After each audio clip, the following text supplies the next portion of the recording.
Hi guys, welcome back to the podcast. I've been meaning to watch that. I'm your host Monica. We are back again. New topic, new week, new guest. And this week we have a returning guest with us today. Listen, if you guys are on TikTok and you're not following her, then your timeline is dry. Your favorite page is boring. All right. You need love, you need light, you need laughter in your life. So you need to go follow her. Yes, we have to laugh. Otherwise, we're going to cry. So let's have some joy in our lives. So, guys, please put your hands together and welcoming back a wonderful, esteemed returning guest, Big Teezus! Yes, thank you so much for coming back on. Thank you for the invite. I'm so excited. I was like, for those that don't know, we were having a conversation. I was just like, oh my God, I was thinking I want to go back on the show. And she emailed me like literally around the same time. So this was perfect. This was a line. We were supposed to sit and talk. Yes, of course. And guys, we're going to be talking about one of the best comedies to come out this year. Even though it came out at the beginning of the year, I'm already saying it's one of the best comedies that came out this year. Yeah. It is One of Them Days. One of them days.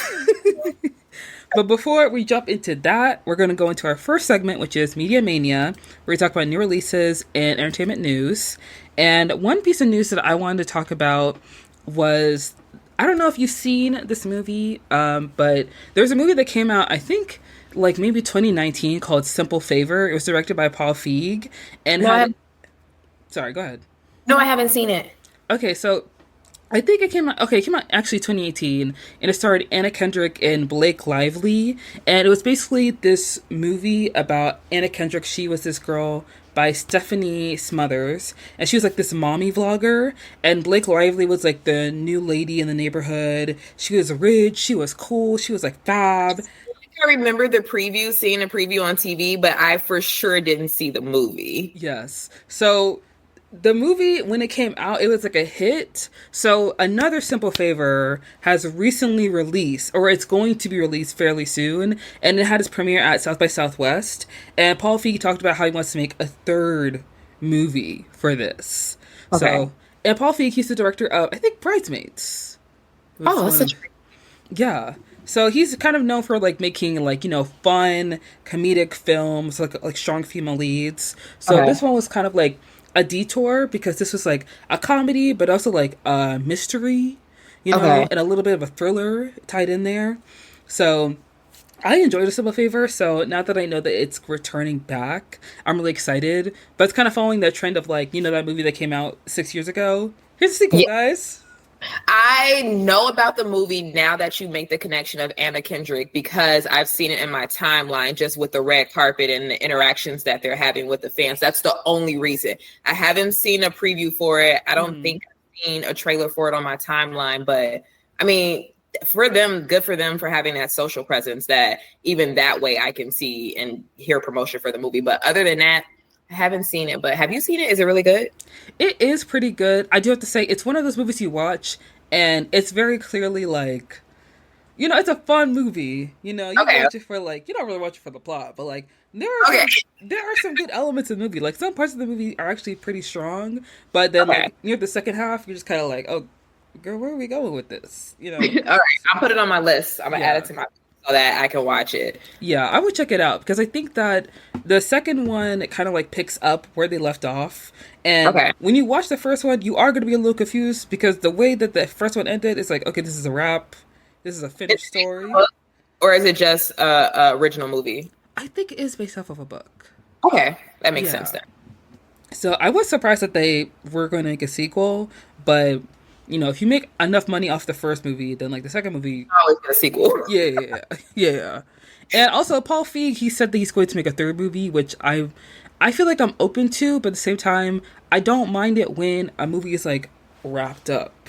You know what I mean? How long will it take to make a third movie then, if it took 6 years to make the second one? Did it take 6 years because it took that long to actually write the movie and develop it, or just the actors, you know, schedule or something like that? I think it may have taken 6 years because, like, first of all, schedule, because I think Anna Kendrick was doing Trolls 2, and then Blake Lively, you know, she was doing It Ends With Us, but then we had the pandemic, we had the actors-writers strike. Yeah. Totally forgot that was a thing. But yes. Yeah. So I think those are the factors that made it take so long. So I feel like the third one probably will be a quicker turnaround, but I think that really does hinge on the second one doing well. Okay. You know? Well, now I'll go see it because you told me to. Yeah. But there have been a lot of sequels being announced. Like there was a Shrek sequel that was just recently announced. I didn't like how they make Shrek look. I guess he's supposed to look older because he is a dad. Zendaya is like a teenager in the film, so I guess that makes sense. But maybe I was just being too nostalgic as a millennial. Maybe that was my fault. I was like, he looks different. He looks older. This AI. I thought it was a joke at first, but then I saw like, real people posted. So I was like, oh, okay. All right, I guess. But I think he's supposed to be older because he has a teenage daughter. So that might be the issue. But also Fiona looks crazy too. Mm-hmm. Yeah, I feel like that is a problem that people are running into when we keep doing these sequels. Because if you want to continue a film that was from such a long time ago, you have to account for the time that has passed from that story. So you can't really pick up where you left off. You have to bring in something new. And I'm not sure if it's because of how they drew Shrek and Fiona or how they think ogres age, but it was kind of off. Just I don't know, maybe the technology also. Maybe the technology makes it look like that. I'm sure they'll change it up once they see the comments, but maybe they won't. But they probably will, kind of like Sonic did. Yeah. But he looks old. I think that's what the problem is, and I also think the technology is too good. Mm-hmm. I don't think that's something people hear a lot, that the technology is too good. But I do think that may be an issue for Shrek. Yeah, and I'm going to be very honest. I don't think we need a Shrek sequel. I don't know what it's supposed to be about. I mean, I guess it's about him being a dad. I don't know. Did I see the other Shreks? I don't know. They've had a lot of spinoffs too. I don't think.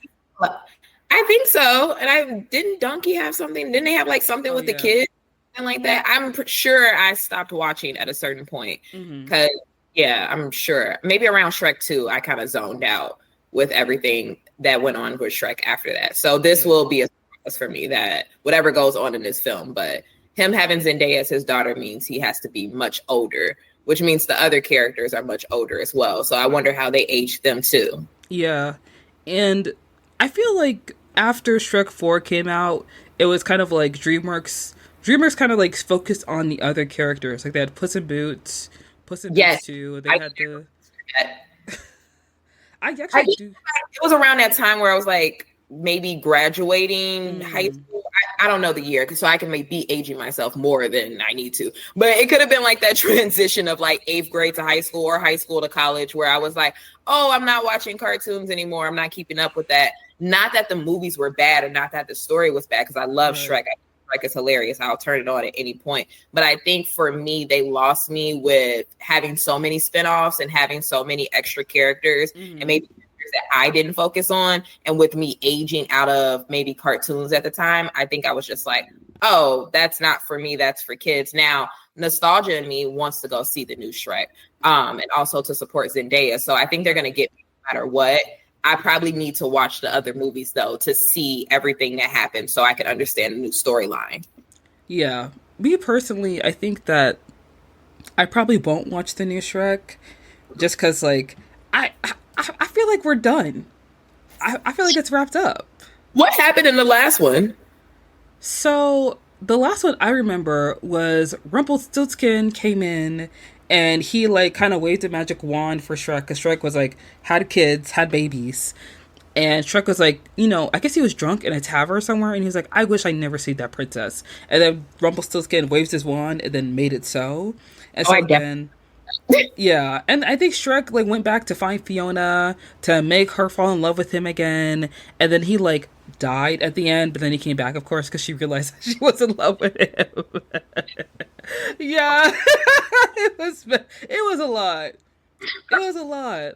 Not the kids watching Shrek die. Oh my god! I mean, they did the same thing with Toy Story. They almost put those toys in the oven. That did it for me. What do you mean the toys are about to die? Honestly, the toys being given away, that did a lot for me. I was just wow, toys have feelings. Why would you do that? But them almost dying, I was whoa. Yeah. Whoa. let's pause, guys. Let's bring it back. Let's reel it back in. Because that's the that, thing. that just doesn't even seem Disney-like. Like, why are we killing the toys? It's because if you keep doing sequels, you have to keep upping the ante because it's not enough to just be like sold to be a priceless toy to be given away in a preschool. Like they have to face life and death situations now. You know, like it has to be dire. Yes. So they can't just keep it, you know, at the same level it used to be. So I feel like that's why I don't want to watch Shrek 5 because like I don't know what y'all are doing. I don't know what's going on. Very dramatic for Shrek 5. And also I've seen conversation about like the pop culture references. And I think the pop culture references are fine because I think that's what Shrek is built off of. So I think people saying like, oh my God, you're trying to be so young and hip. And that's always been Shrek's thing is keeping up with the pop culture references. So that part's fine for me.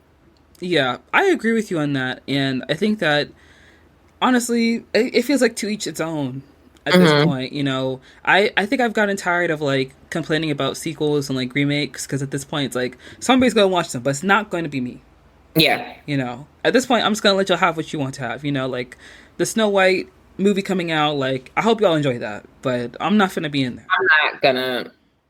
You know. I think I'm judgy of live actions also. Like I've noticed that about myself. I'm very judgy. I try to stay out the conversation because I do understand that's a sensitive topic for some people that love certain Disney movies. But I think I'm not a live action person because I'm just like, why are we here? Why? Who? Now, Little Mermaid, I love that. That's not a part of this conversation. However, like Snow White and stuff, I'm like, why are we talking about if Selena Gomez is going to play the next Snow White? Like, why are we? I don't get it, but that's me. I'm not like a Disney person, so that may be a part of the problem. Maybe like a diehard Disney person can explain that to me. Like, what's the phenomenon and the hype around live action? I did. Lion King needed a live action, and don't shoot the messenger. But I just don't think it needs a live adaptation of the movie. I think some things can stay in cartoon version. Yeah. Absolutely. And you are right. And I feel like even with like Mufasa coming out, I didn't want to say anything because like it was a majority black cast. So I was like, I mean, they're getting booked. Aaron Pierre, that's Mufasa, like period, point blank. Like keep your job, give a part 2, part 3, part 4.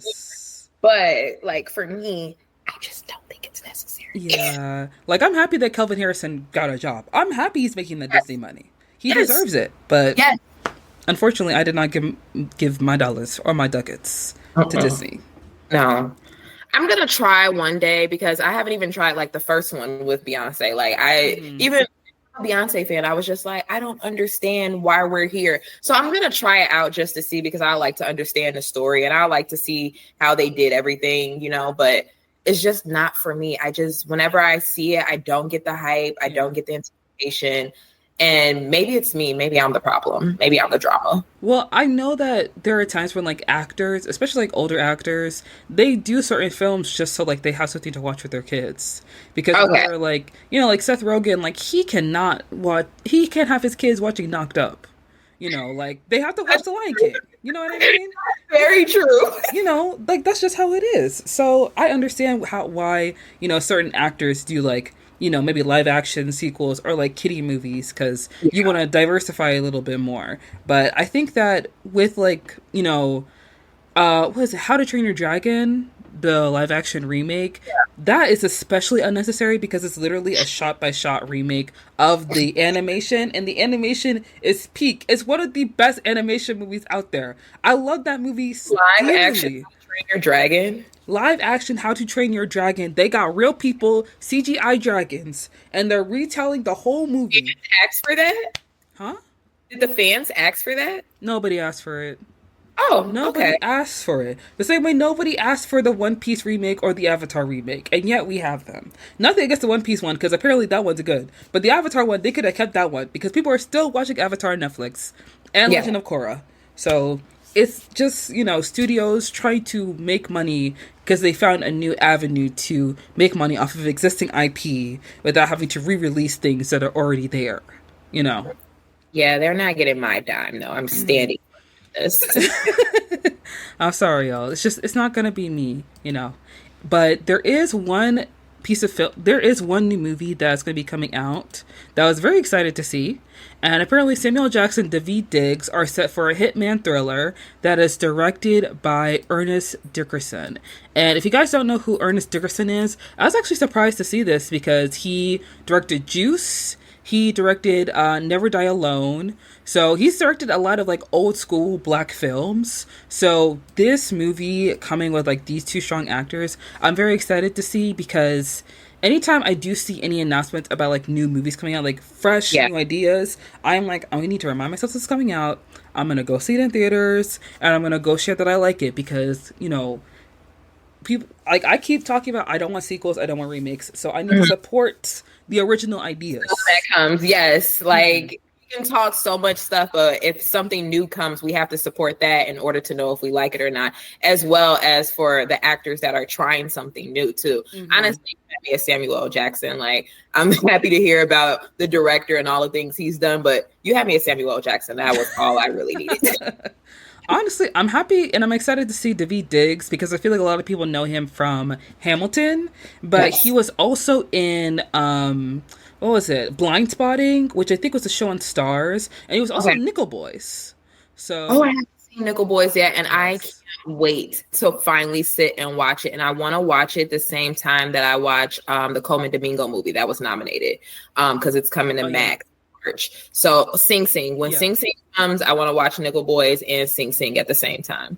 Yeah, I actually did get a chance to watch Nickel Boys, but I was trying to find it online. I couldn't find it. I think I had like rented. So unfortunately I had to, you know, sail the high seas, so to speak. Yeah. And it was like $5.99. That was like one of the movies, like when I was doing all my Oscar content, that was like the only movie that was at $5.99. Everything else was $20 or already on streaming. So that was the one that I know for a fact isn't available online. It's $5.99 no matter what. Yeah.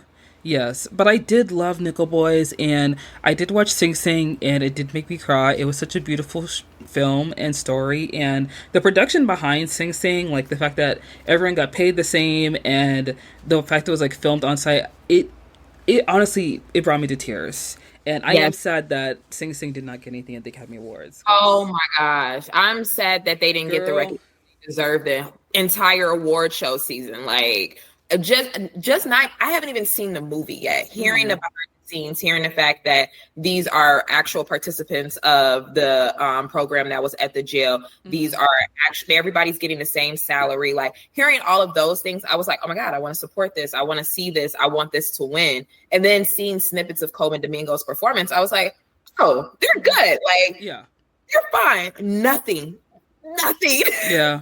And the thing that sucks is that when it was released, especially like where I live, which is Georgia, when it was released, I think it was only out in theaters for like maybe a week. But like, they did a re-release in January, I think right before, I want to say right before award show season kicked off, they did a special re-release in January. But it was only in select theaters, I think. I could be wrong about the select theater, but I know they did a re-release. And I was just like, I can't get to a theater right now, but why would you guys do it like this? Yeah.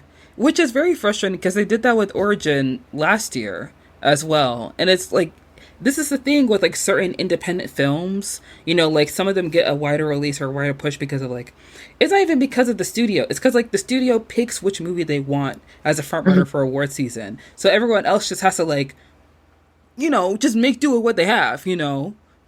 Which is completely unfair when you have all these films. I'm not familiar with how A24 does things. So I was just like, is this an A24 thing? Is this like, do you guys not have the reach? Which I think they do, because I feel like A24 comes up in the conversation for a lot of people. And we know that they have really good films and, you know, they really take the risk with their films. But I was just like, what are we doing? Like, we need a little bit more. Like, I was a person that liked Amelia Perez, and I saw, you know, the prep from Cannes Film Festival to Netflix and, you know, what they did award show season. Even driving around LA, I was able to see posters. But for Sing Sing, I didn't see anything. I was like, come on, like, what are we doing? Where's the push? Where's the promotion? Where's everything? Yeah. I do know A24 because they do release just like a certain number of films every year when it comes to award season. They only pick maybe one or two films that they're really going to push for that season. And I don't remember which year it was exactly, but I think it was when Past Lives came out. That was the film that they really wanted to like shine during award season. But I think it was Iron Claw that was kind of left out of the conversation because of that decision. So they kind of have to pick and choose which movie they're going to push or which movie they think has the best chance to do well during award season. And I think Netflix does the same thing too. Like they, did a lot of promotion for Roma. They did a lot of promotion for Tick Tick Boom. They did a lot of promotion for. They try to do it for Beast of No Nation. I think that's the name of the movie. It may not be it. It was an Idris Elba film, but at that point, Netflix wasn't being taken seriously because they looked at that movie like it was like a TV movie. And then Steven Spielberg started talking badly about Netflix. And then like 2 months later, they found out he had a deal with Apple TV. So it was like, what are you even doing here? Yeah. But, I think streaming services like studios, they kind of just like they look at their docket and they're like, this is the best one. This is the one we're going to do. And they ride that horse until it's done, I feel like, Netflix probably had other films. I can't think off the top of my head, but I feel like Emilia Perez was their best shot at getting anything this award show season. So I do understand that a lot of people, didn't like it for personal reasons, and reasons, which I get and respect. And then I do understand some people just didn't get it. They were like, what is this singing? This singing sucks. This acting, what's going. But when you're just watching for the storyline and you take out everything else, I thought it was a decent enough movie that would do well during award show season. Now, going as far as it did for the Oscars, I never thought that. I did, however, think, those upcoming award shows before the Oscars, I definitely saw that for them. Yeah, I think that Emilia Perez, I did give that a watch, and I'm gonna be honest, I could not get through it because I love musicals. I'm a musical fan. So I was like, they're making opera. I was like, okay, I'll give it a shot. But if your lead cannot sing, then I'm done. I'm sorry. I was really like, oh, Zoe Saldana can sing. I was surprised. Okay. I was like, she could dance because I heard. So I was like, oh, like I'm about to get a show. And then when I watched it, I was like, okay. Even Selena Gomez, like I saw some previews of her performing, like, I don't know the name of the song. I can't pronounce it. I'm so sorry. But it was like that fast paced song when she was like rolling around like that. I was like, oh, we're about to like really hit it. Like this is about to be amazing. They're about to have choreography. And then when I watched it, I was like, oh, okay. You're not giving me what I thought. Okay. Now the storyline I thought was pretty okay. I'm not going to say it was amazing. Not at all. No one attacked me. But the ending had a shock. So I was like, oh, okay. I was by the ending. So that made me think, okay, they're going to go far this award show season. Never thought Oscars far, but I definitely thought far. Yeah. I think that if I wasn't going to be Emilia Perez, I would have said the 688 or it was probably His Three Daughters, because I feel like that. I feel like either of those two movies would have done pretty well during an Oscar season. But Emilia Perez, I believe, is produced by YSL. I think. So. Yeah. Very big over at Cannes, and they had like I think maybe a 12-minute standing ovation. I know it was long, and once I heard about that and heard about the Selena Gomez and everything like that, I was like, okay, this is going to be big. And once Netflix bought it, I was like, they're good. Like, yeah. I thought the reception would be a bit different, 100%, but I do understand everybody's reaction to it and why they feel the way they feel. Yeah, I definitely agree with you on that. But I think that, I don't know, I feel like Netflix could have gone with like a different pick for their like, His Three Daughters. Like, now that you remind me of that, like that definitely could have done well at the Oscars. I totally forgot that came out last year. It was a very good movie. It was slept on because, it kind of flew under the radar. It's not one of those movies where like Netflix really puts it on, their front page, because it's not, a Mark Wahlberg movie or anything like that. It's fairly... Like Netflix does a really bad job with their trailers sometimes when you like check, or even their artwork. Like if you look, if I went to the Martha Stewart documentary, for example, a lot of people were shocked when I did the example, when I did the breakdown, about what the documentary was about. They were like, oh, I never thought that from the cover. I never would have thought that from the trailer. And it's like, step it up a little bit when you drop a trailer. Like, give me something, entice me a little bit, flirt with me, make me want to, press play. But they never, like the movies like his three daughters, they never do a good job with those trailers. You have to actually watch it and really dive into it, maybe the first 10, 15 minutes to really see how good the movie's going to be. Yeah, the thing with Netflix, with their posters that they put on their streaming site, they change it according to people's demographics or what people watch the most. Because I noticed when I saw his three daughters, they did put Natasha Lyonne on my account because like I watched Orange is the New Black.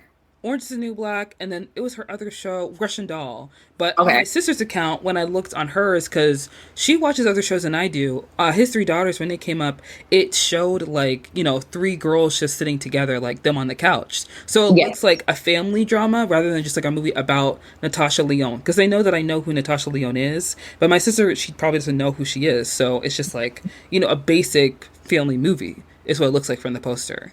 I think for my preview, it was her in that scene where she was smoking weed outside. Yeah. And that was it, which for me, that's good. But if someone else is watching and they don't like that type of dialogue, they don't like that type of slow talking, you can lose them very quickly. So it's just like, spaz it up a little bit. Like, you get it together. Yeah, that's true. But I am very, very excited to see this new Samuel L. Jackson film. I'm excited for when it comes out. And honestly, I feel like with new movies, whenever I see like these, announcements, I do try and like keep track of it. Because sometimes they'll announce a movie and then like it gets shelved for some reason or it never gets made. So this one, I do hope it does get made because seeing Samuel L. Jackson be a hitman with Daveed Diggs, I'll eat that up. I would love that. I would love to see it. Yes. And guys, that's going to wrap up our segment of Media Mania. So we're going to go ahead and dive right in to the meat and potatoes of the podcast, talking about the hit buddy comedy, One of Them Days. And I know a lot of you guys have, probably seen the trailers for the show, for the movie, or maybe you've seen some of the, promo videos that Keke, Issa, and SZA have been doing together. So we're just going to give you a little bit of a rundown. Essentially, the movie is about two best friends, and they live together in South Los Angeles. And the story begins when they find out that Alyssa, who's played by SZA, gave her rent money to her bum boyfriend. And now Alyssa and Dreux, who's played by Keke Palmer, have to figure out a way to get that rent money back so they are not homeless by the end of the night. The drama of this movie, I was able to see it. They did, I think it was like Dr. King weekend, maybe the weekend before or that Thursday before, they did a special screening across the country. And I was able to go see it early, sold out. So I love that part. But then it was just, first off, it was hilarious. Yeah. Laughing from the start of the movie to the end of the movie. The music was amazing. Yes. The acting, I was like, SZA girl, do you really act like this in real life? She probably does. It felt like she was not playing a role. It felt like they just wrote some stuff and they were like, SZA will say something like this. Yeah. Go on out there and do your thing, girl. The acting was amazing, but the drama of that movie of just the boyfriend and SZA's character was just so head gone. Her head was so gone. Head empty. And like, girl. Please leave him alone. The landlord, like the drama of that movie, like, and you can watch it from different aspects. Like, you can really just be like, I'm gonna watch it as a comedy and be like, okay. Then you can watch it as a drama and be like, oh. I think the one thing I love the most about the movie, of course, is SZA and Keke Palmer's, chemistry together, because Keke is hilarious. She's been hilarious since Akilah the Bee, True Jackson. I feel like all Black women have been following her career since like the very start. So to see her in One of Them Days is so amazing because first of all, it's written by a Black woman, directed by, I don't know if Issa Rae is the director. But I think Issa is the producer, but there is a man who is the director of the film. Yeah, so it's directed by Lawrence Lamont, written by Serita Singleton, and Issa is the producer of the film, right? And it's also produced through Macro Studios, which I know is like a black owned or like black focus studio. So I was really happy to see that. And to see Keke Palmer and SZA together was a lot of fun because Keke has her own like her personality, Yes. her charm, the fact that she is. Yes. And also SZA, I know that SZA is like very funny because I've watched her Instagram lives like during the pandemic. So I always thought she was a very like interesting person. But to see her and Keke together was like, now this is a pair. I don't know who made that pairing, or I know they show a video of like their chemistry read and stuff like that. I don't know who made that final stamp, but I just felt like that was my first time really seeing SZA on the screen. I don't know if she's done any film or TV before. So that was my first introduction to seeing her really acting. And I was like, girl, it's like, it just felt so natural. It didn't feel like she was reading. It didn't feel like, she had to do a lot of training for it because it's a fun film. So like, I really don't want to feel like you have to do a lot of training for it. But also it just felt like so natural. It felt like SZA was in her 20s, figuring out life, a free spirit, just really... It felt like a reality show. It felt like just the camera following her. Like, I love the fact that it didn't feel like she was acting. It didn't feel forced because a lot of times you'll get musicians that'll go into acting and it feels forced. It feels like you have some bills to pay, huh? Like you really have to pay some bills today, huh? Yeah. But it just felt like, oh girl, you've been doing this. Like you and Keke are real friends. Y'all have been friends for years. Like that's what it felt like. It felt like two friends on a screen going through some shit. Yes. That does remind me of, oh my gosh, what's that movie? With Harry Styles and Florence Pugh. Harry Styles was in a movie? Harry Styles was in a movie, girl. Yes. Harry Styles can act? He was in 2 movies. The Policeman, and then, I forget the second movie, but it was directed by Olivia Wilde. And there was some drama on set. I feel like I've heard of this. No, I remember seeing the movie. That's the crazy thing. And I can't remember the title of the movie, but Harry Styles was in the movie with Florence Pugh. And it was a movie about, like, these, like, back in the 50s where, like, I think the women would go to work. No, the men would go to work, the women stay at home. And it was, like, sci-fi, directed by Olivia Wilde. And, like, the wife who was played with Florence Pugh, she was having some kind of breakdown. Okay. And everyone's looking at her like she was crazy. And there was one scene where it's Florence Pugh and Harry Styles. And Florence Pugh, by the way, like, she did Midsummer. She's been acting for a long time, Right. So when you watch two actors acting a scene together, it's very clear when they do not have the same level of talent. So when Florence Pugh is giving her all, and she's, like, emoting, she is, like, breaking down. She's trying to get him to relate to her. And he's just like, babe, why are you so sad? And it's like, oh, this accent is not working for you, sir. Maybe you should just stay British. Yeah, that accent. Oh my God. Yeah. I didn't get that from SZA. It really felt like, and if she had any formal training, I couldn't tell. Like, this just felt so natural. It felt like whoever wrote this script was like, SZA's getting this role. Even before she auditions, this is for SZA. And I loved every moment about that. Keke is like, we expect, so much from Keke already. We know she's going to deliver every time. Mm-hmm. We know she's going to, how she even just says her lines. We know Keke's going to give it to us. Yeah. So it was kind of like, not that I was pushing her off to the side, but I was like, girl, I already know what I'm getting from you.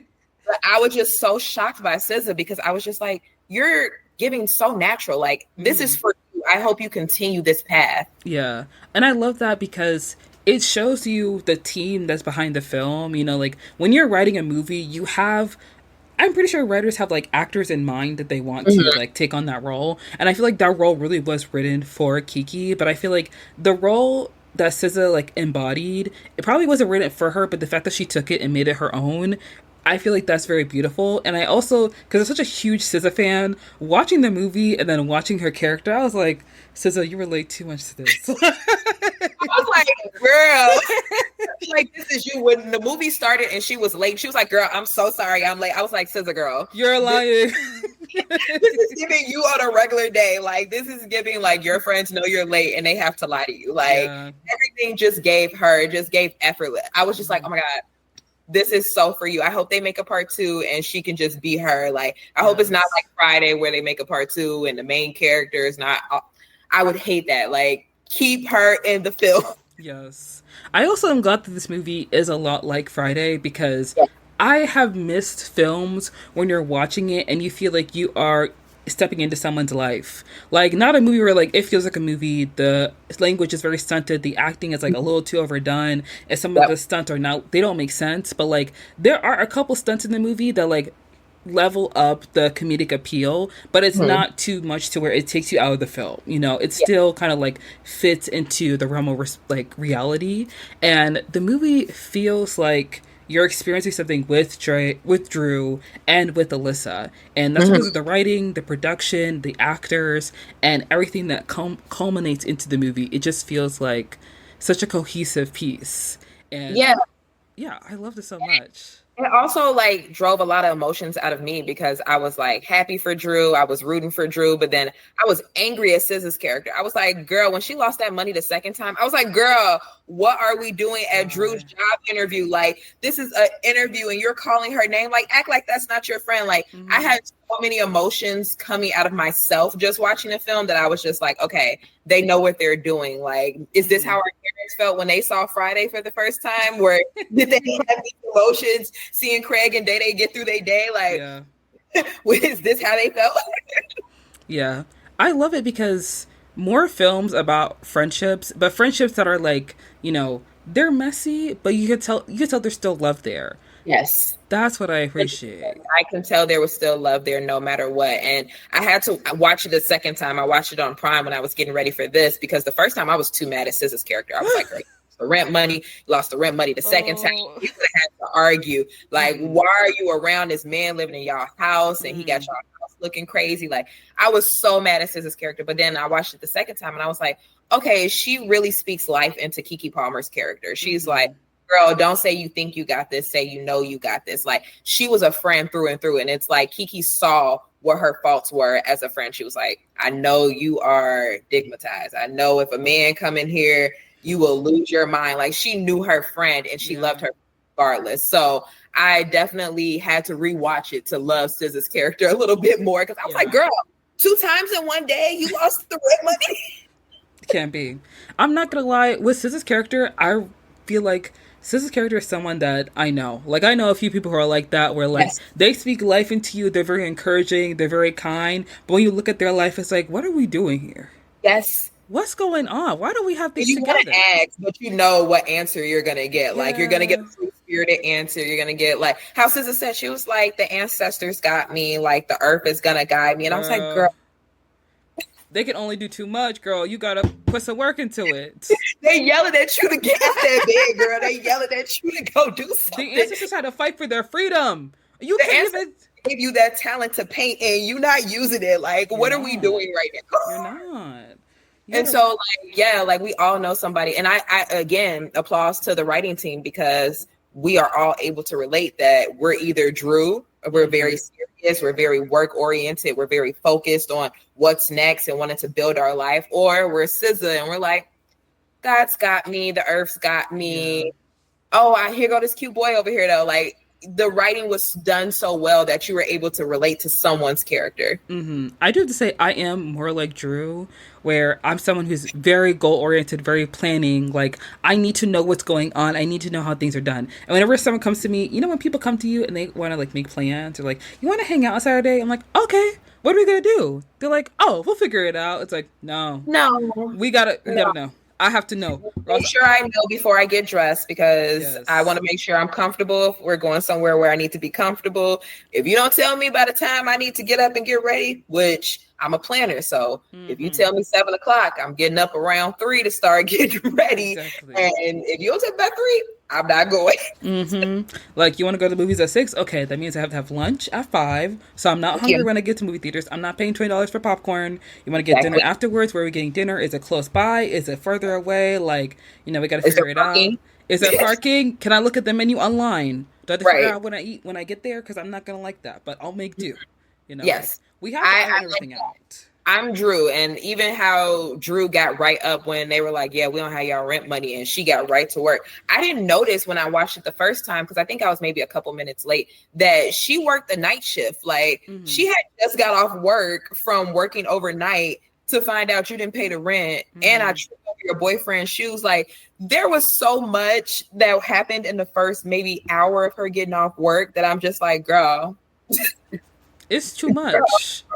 It's too much. All she wants to do is sleep, but she can't sleep because she ain't gonna have a Well, place to sleep soon. So and that landlord did not play like same day. no. Same day, you didn't kick their stuff out at 6 o'clock. It's already on the street. Mm-hmm. They don't get 3 day notice. Oh my god! You know, I feel like because you have to pay the rent in cash, it's one of those places where like Okay. they kind of do it his way. You know, he Okay. makes the rules. You know, but I Mm-mm. was thinking about Krayshawn. You know, the Mm-hmm. bum. Yeah. Do you feel like he's an antagonist in a way, or do you think he's just a character? I think he's both. Mm. I think he's both. I know for a fact he know exactly what he did, and I Mm-hmm. know that he antagonized the situation, and he knows where the situation was going because when Keke Palmer's character went in there, you saw him grab his bag and like Mm-hmm. go out, and he went somewhere else. He ignored her phone calls. They had to sneak into a window and break into this girl's house in order to talk to him. He then didn't have the money, and then it's like, where's the money? Oh, I got t-shirts. I'm doing a t-shirt investment with my T-shirts. rent money, something you knew was my rent money, which Yes. also let's double back. SZA, why did you give the money to him in the first place? Why was it his job to pay y'all rent when he don't even pay rent for himself? Like Mm-hmm. that part I didn't get. We have to talk to the writers about that. But I do think he was built to be the antagonist and just like a regular character. I think he was supposed to be someone that the girls can sit there and be like, remember when you dated somebody like that time? Or remember da da da da da? Like, I think he was meant to be that, but also there would be no story without him being there. Like, if his character wasn't involved in that situation of spending their rent money, they never would have got, their day would have been smooth. Right. Exactly. I think that Krishan, of course, is like a flawed person, but low-key, he is a villain Yes. because it is kind of twofold. Because SZA knows he is not someone who is responsible. So why would you entrust him with such a huge responsibility, such as your rent money? That's your And first he, mistake. yeah, and he also knew that all he had to do was have sex with her because when Dreux was like, where is she? He was like, she in there sleep, you know. Like, he knew what he had to offer in the situation in order to get what he wanted. Yeah, because that's the thing. That's the thing that I don't like because I am a very nice person and I try to be very understanding. But people know what they're doing when they're doing you wrong. They know, they understand, and they know you. They know that you're going to be forgiving and they know that you're going to let it skirt by. And that's what happened with Alyssa. You know, like Krayshawn, he knew that she liked him because he was Yeah. supposed to be there for 6 days. He was there for how long? 6 months. Mm-hmm. He took her rent money. He went to make T-shirts that no one is going to buy. Why would he buy? Like, why would you buy $1,500 on T-shirts? That's crazy. You're not making that money back. That's absolutely ridiculous. In 6 months, you haven't paid a lick of rent. Why you have all these shoes? What you be doing? How are you affording these shoes? How you make money? And then he had two phones, right? Am I mistaken? Because he left the phone at her house. So you have two phones and you have two phone bills. Who's paying for those phones? Your mama? It must be your mother. It must be your mother. Or one of those other girls. Because it just didn't make sense. His character didn't make me as mad as SZA though, and I don't know if I was supposed to be more mad at SZA's character or his character because it's kind of like his character was like, you know what you're getting, like you know you're not getting any rent money because it's been 6 months. You know you're not getting a clean person because he's dirtied up the house. You know he isn't loyal because she says she saw or heard him talking to another girl and she was waiting for her moment or something like that, she said. But like, you know what he is. And I feel like as a viewer, I was like, I know what he is. Boom. SZA, I was just like, girl, like I couldn't stop focusing on her. So for him, I feel like I didn't give him the hate he deserved. And that happens in real life. You know, like, yeah, when your friend is messing with a guy and you know that they need to leave this guy alone because he's not going to change. This is who he is. And if he's not he's not going to change with you. He's this way with other people. And there is a TikToker called Lex Talk Too Much. I love Lex. She says this all the time, like, you need to start being mean to niggas. And she's right. Yes. You need to start being mean to them. She just left a nigga on the side of the road. Yes. That's what you need to do. They need to learn. They need to understand you can't talk to you this way. They can't treat you this way. Yes. And I love that because Chicago women are very mean to men. So I think, that's great. All women from all states should be mean to men. Like, we should have a day. How there's Mother's Day, Father's Day, be mean to men day. Bully men day. Bully them. Exactly. Ooh, that's Michelle Obama wouldn't like that. Listen, she doesn't have to participate.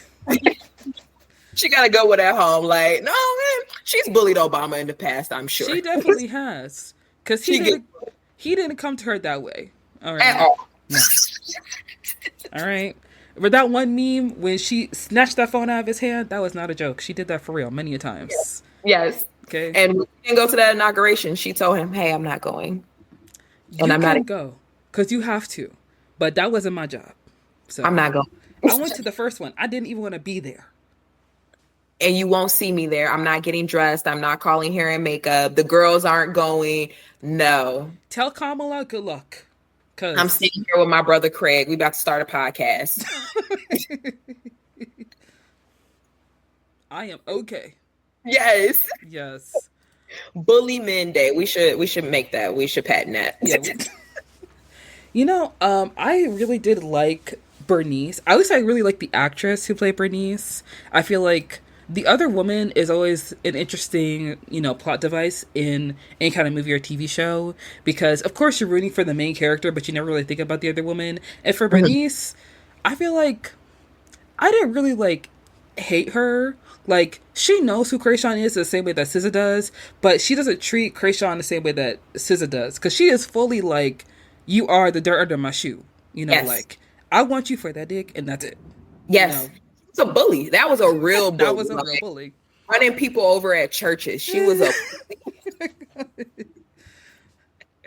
and I appreciated that. I feel like she gave a different side. And also it wasn't 100% her trying to fight the other woman because she wants this man. It was like, you bitches ran up in my house and X, Y, and Z. And then now I have to run across town looking for you. And I'm getting mad because I have to look for you. So I feel like it wasn't just, oh, I'm about to attack the other woman because I want your man, you want my man, stuff like that. No, it was like the principle of y'all came in my house and I'm not letting anybody get over on me. So I liked her because running somebody over at churches, girl, good for you because he stole from you. It's the principality of the situation. He stole from you. Oh my God.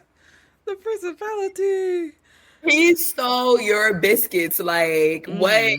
Get your stuff, girl. And she got hers. So I feel like everything for her was principle. It wasn't like, oh, I'm about to go fight the other woman. It was like, y'all are disrespecting me. Yeah, because she is basically just responding to what they were doing. You break into my room, you let out my snake. Like, that's a very expensive snake. I'm going to get you. I'm going to get you and I'm going to get that money. And it was like he wasn't riding around by choice. It was really by force. Like, get your ass in the car. And you know who they are. Bring them to me. You're going to find them for me because I owed him an ass whooping. And it was on site. Like, she went up to that girl just interview and beat their ass and took their money. Like, it was all off principle. Yes, very true. So one thing that when I was kind of watching the trailer for the film, I was curious to see how they were going to get the money together because me, myself, and I know living under capitalism, girl, it's a struggle. And we trying to get those last dollar bills, for your bills. It is tough. But I feel like we all have our own little side hustles that we do to just make it work. So watching the movie and watching what they were doing, I was taking notes. I was like, okay, found some old sneakers, put them on eBay. Yeah, we finna do that. Yes. That didn't work out for them though. I mean, I don't know if there are any gangs in my area, but I think I'll be okay. The having a party, like the finding a white girl in the building, that was I wrote that one down. I was like, okay, like they were like, if y'all gonna be in our neighborhood, try to gentrify it, cool. We gonna get something off of this. Exactly. So I definitely love that part because it was just like, oh, you know some people? Oh, you in marketing? Or was she in social media or marketing or something like that? Yeah. And she's like, oh, and you know all these people, they got money? Okay, great. We're going to have this party. Bring them on by. And I feel like that was so smart. Honestly, throwing a party is kind of like a quick way to make some money because you have to put in some money to make some money. Charge the door fee, charge for drinks, for food, and then, rack it up. That's how you do it. And also, they were very community oriented, like, especially Palmer's character. Like, when I watched it the second time, I noticed that she spoke to everyone. She knew everybody's business. Even when she was at work, she knew, you know, their orders. They were talking to her. They were like, I got somebody for you. She knew her neighbor, Mama Ruth downstairs. Mama Ruth knew she had an interview. Like, she was very in her community and immersed in where she lived. So Yes. I think that helped with them when it's time, you know, to hit the struggle. Like, when they were in the struggle, like, because everybody else is struggling 100%, but like everybody handed out their hand when it was time. Like, you know, the freighter and her had a problem in the beginning of the movie, but he was always there when they needed, like, I need this phone unlocked, or I need to do this for the party. He was there, but it was just like, hey, you know, we all struggling. I need some money. You said you was going to pay me. And so I got to get my paying customers first, but everybody still had their back. So I think the important thing was also community too, because when they were struggling, the community helped out, you know, the best way they could. And I also love that about the film too, because I think that on TikTok a lot, people talk about, like, you know, fostering community, but it's really about, like, knowing who your neighbors are and being able to talk with them, just, like, knowing a little bit about them. Like, you don't have to be besties with them, but, like, knowing their name, being able to say hi, and being able to have a conversation with them means a lot, because if you don't, you're kind of just, like, living on your own and you're a little isolated. But when you have this tight-knit community with everybody around you, you know, like you said, Dreux and Alyssa, they're going through, like, this really tough time. They need to make their rent. It was because everybody kind of knew them and was kind of cool with them. They were able to help out with the party. They were able to help them out with, like, whatever they were, like, you know, going through. And that's really when it comes down to it, because they all know Uchi was tripping because he wanted his rent money and nobody liked Uchi. So, you know, even when, like, everybody was helping out at the party, when, you know, Maud Apatow walks into the building and with her big dog, it's like, who is this girl? Why is They she were like, here? oh, it was like this on the site. Did you do this? Yeah, like, it was so funny when Maud Apatow came in. I was like, wow, she was the perfect cast for that. Like, The music when she came in, I was like, yes. yeah, yeah. They always have big dogs too, like big dogs that they don't need. Like, you can ride your dog to work. Like,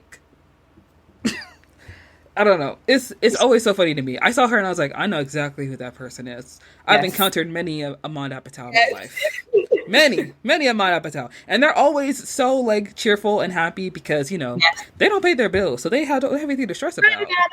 Like, Yes. So when everybody else is upset because they got to pay their own bills. she's walking to this nice apartment, crown molding, countertops, granite. It's like, and I have a hole in my ceiling. How does that work?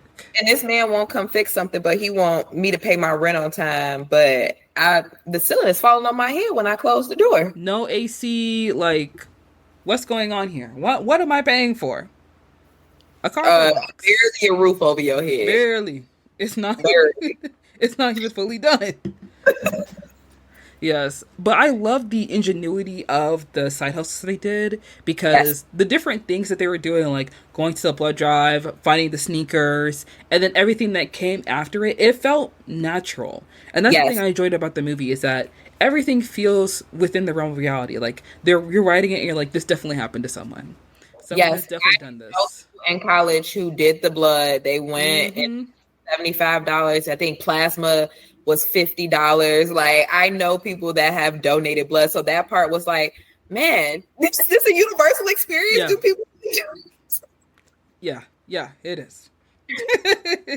So I feel like, again, applause to whoever wrote the film. Like, they really understood the day in the life of someone who's trying to keep a roof over their head. They really understood community. They really understood, you know, they kept it youthful as well. That was another, because I don't think anyone that's like 45 or 50 is out here about to go donate blood to try to make their rent money real quick, or climbing up top and taking some Jordans and selling it online. Like, they really kept it youthful as well. Another thing that I really like, I like that you mentioned that they kept it youthful, because in a lot of, like, TV shows and movies that they make marketed or geared towards young people, it is written by people who are older, so you can tell that they're a little out of touch. Because the things that they talk about, the things that they mention, the things that they like, doesn't really make sense. Like, I love Never Have I Ever, but her, like, voice, or, like, her narrator is this tennis player that I've never heard of. You know, like, I get it, like, that's her dad's favorite tennis player, so of course she may like it, but, like, I would have gone to Serena Williams. You know, the kids know who Serena Williams is, but who is this man? Like keeping it youthful is what can, like, I know we talked about how, having a part 2 and everything. That's what can get you that part 2, keeping it youthful, understanding your audience. Like, was it a very Black film? Absolutely. But do I think maybe someone of a different race can watch it and still relate in some manner? Yeah, because maybe you've given blood to make sure you can go to a party in college, or make sure you can go on spring break, or make sure you can do anything. You've done something wild and crazy in order to get some money. Now, are you doing the extremes that Dreux and them did? I don't know. But it's a good conversation to have with your friends afterward. Like, girl, remember that time you did da da da da da? Like, even the whole situation of them giving blood too, if we can just talk about that, was insane. Yeah. The moment she would have poked my arm and said her first day, I would have been like, I'm good. We are not doing this. No. I'll find another clinic. I'm good. I'm okay. And then you left that girl there. I think she said she gave 6 bags of blood. I was like, that's too much. Her face was white. She was not okay. She needed help, y'all. What's going on? I don't get anything after the bag burst. That has nothing to do with me. Like, I lost the blood. That's mine. I want my money, please. Not giving anything was crazy. And then the wardrobe after, just everything, like, just kept getting worse. And I appreciated that part too, because when you are in the thick of things and things are bad, they don't just magically get better. Like, they get worse. Always. They get worse. And when you tell someone the story, they get a good laugh out of it. And you probably get a laugh after when you, like, step back and be like, okay, I made it out that situation. Do I think Dreux and SZA, Alyssa can get, a good laugh out of this? Absolutely. But in the moment, nothing was funny. And that's why they started arguing, because nothing's funny. Like, we keep getting in more and more shit, and it's not getting any better. I have been working all night. You give away my rent money. I have to chase down your bum that you've been sleeping with. And now I'm out with 6 pints of blood, and I have no food. Oh, and I got laughed at the loan office because of my credit score, which the girl who played, I can't pronounce her name, and I feel really bad. I wrote it down. Is it Keela? It may be, yeah. And the girl who played that, I know she's from Abbott. She is so funny to me. And she's also in the new Kate Hudson show on Netflix. She's so funny to me, and she did such a good job laughing in their face. I'm not gonna lie. I feel like everybody has, if you've been strapped for cash, you've been in that situation where you're like, let me get a payday loan. Let me just see if I can get one. And they always say it's for everybody. But the people who really need it, they never really qualify for it, because there's a reason why you need it. You ain't got your together, and then they don't give you no money. It's just like, sorry. And Cat Williams' character outside, like, he was basically a fairy godfather for them. Like, oh my God. Don't do it. Don't go in there. Don't do it.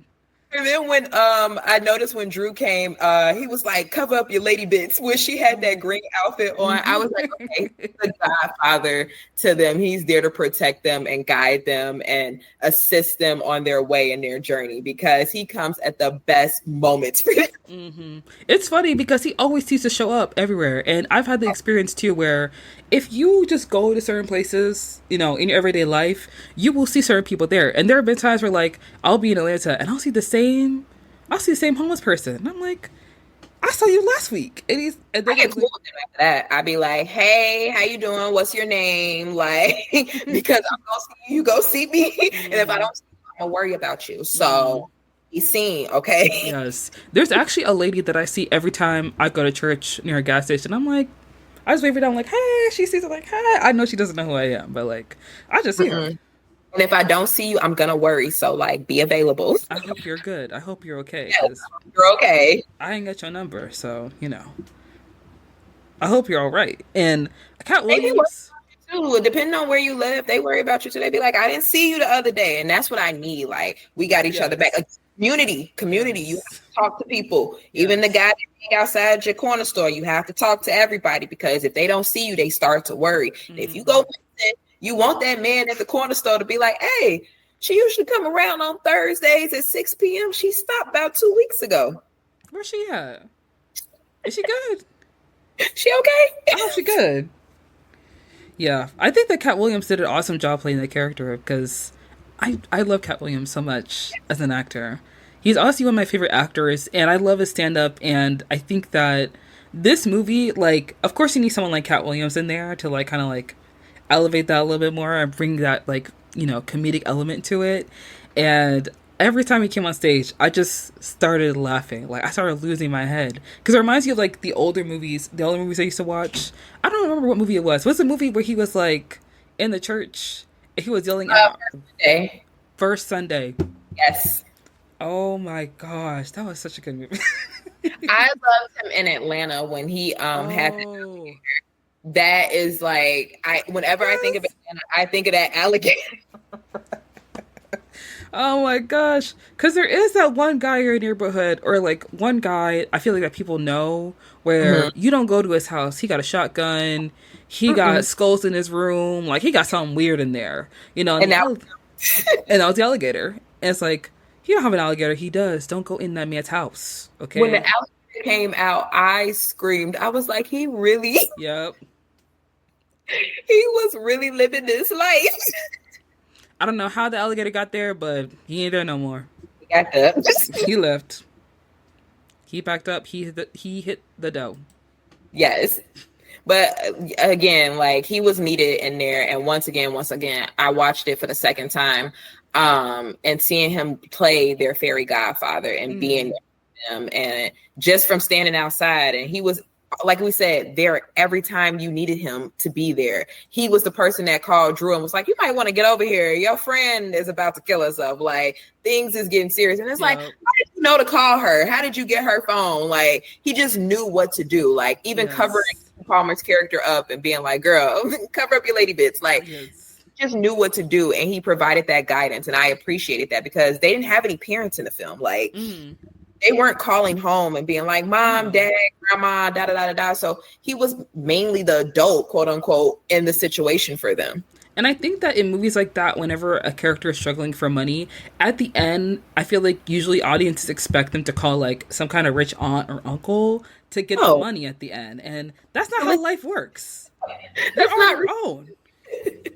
And again, I think that draws to, in my mind, in my experience with my friends and stuff, that being very Black, because you moved out. Once you move out, a lot of people know your parents are like, I'll be there when I can, but like, I got my own bills. It's the first of the month for me too. Like you moved out, you said you was grown, do your thing. And you're not calling home, and some stuff you keep from your parents. Like they don't know you got a notice on your door. They don't know you didn't make your rent. They don't know those things, and you have to figure that out by yourself. And so again, I think that was about it being very Black, because if this was a white film, I 100% think that they would have called home and been like, Mom, Dad, can we? Yeah. And I know I can't call home. My mom would be like, girl, it's the first of the month for me too. Like,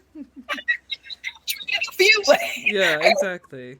You know what to do. So I like the part that they didn't call home. Like, I don't even know if they had parents to call and say, hey, I have this problem, or Alyssa did this. So I appreciated that part, because they're adults, like figure it out like adults. Yeah, exactly. And I did want to relate that to something you said earlier, how like, even though this film, it feels very Black, it feels like, a lot of people could watch this and relate to it, because it reminds me of other things like, I feel like Rami or like the Deli Boys, those are like two things that I've watched recently that I really like. Especially like Rami, I relate to it because it's being a first generation child of an immigrant, and you also have like the responsibility of like, your parents are very religious, so you are religious as well, but then like you want to live your own life, you want to do your own thing. And I relate to Rami in a way, but at the same time, like, Rami's struggles are different from mine because he's a guy, and the way that he lives his life is different how I live my life. And like, also, if y'all have seen Rami, you already know he is a mess. He does not know what to do with his life. Like, this guy literally, I think it was like maybe season 3, Mahershala Ali was in the show, and Mahershala Ali's daughter, in the show, Rami was into her, and he wanted to like sleep with her, and she was not into that. She's very religious, she's very by the book Muslim, like. So Rami decides to get close to Mahershala Ali's character, that way he can date his daughter, and then they get married. And then, they get married in Egypt, they sleep together, and then afterwards he tried to propose an open marriage. And then she's looking at him like, are you stupid or something? Like, the hell, you brought me over here and I done did all this with you.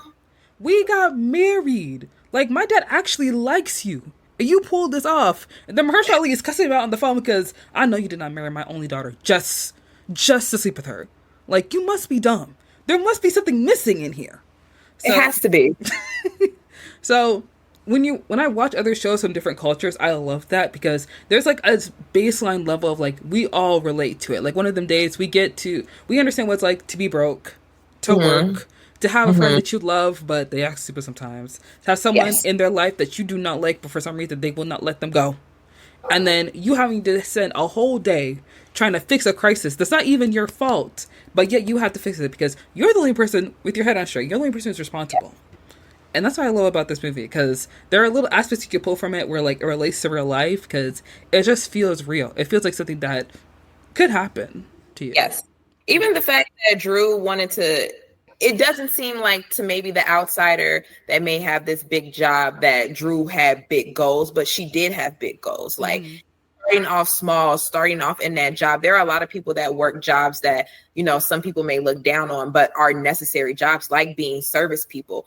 And they want to grow in that company. And you watch Dreux take care of her customers and you watch her try to grow. She knew everything about that restaurant. She knew how to a dishwasher in the beginning. She knew what people wanted, like, and then you see her go into the interview and be so prepared, but everything in the background really just makes everything crumble. So even being able to relate to that part, it's just like she wants more in life. It's just the environment that she's in, and she's trying to grow within her environment, and she's trying to explore more options. And I loved seeing that part of her. And I hope in part two, if she's, you know, the manager or supervisor of the store, that we get to see that part of her and see her working in her element. Yeah, I think that for the interview that she had, she was trying to be a franchise manager, which I love, because I've been looking into that too, like be able to own your own franchise of like that's so business. Yes, I love that, because I don't know if it would be a Burger King or like a Pizza Hut, but I would like to own my own business. I would like to do that. A Harold's Chicken in Chicago. I would own my own Harold's Chicken for sure. Yes.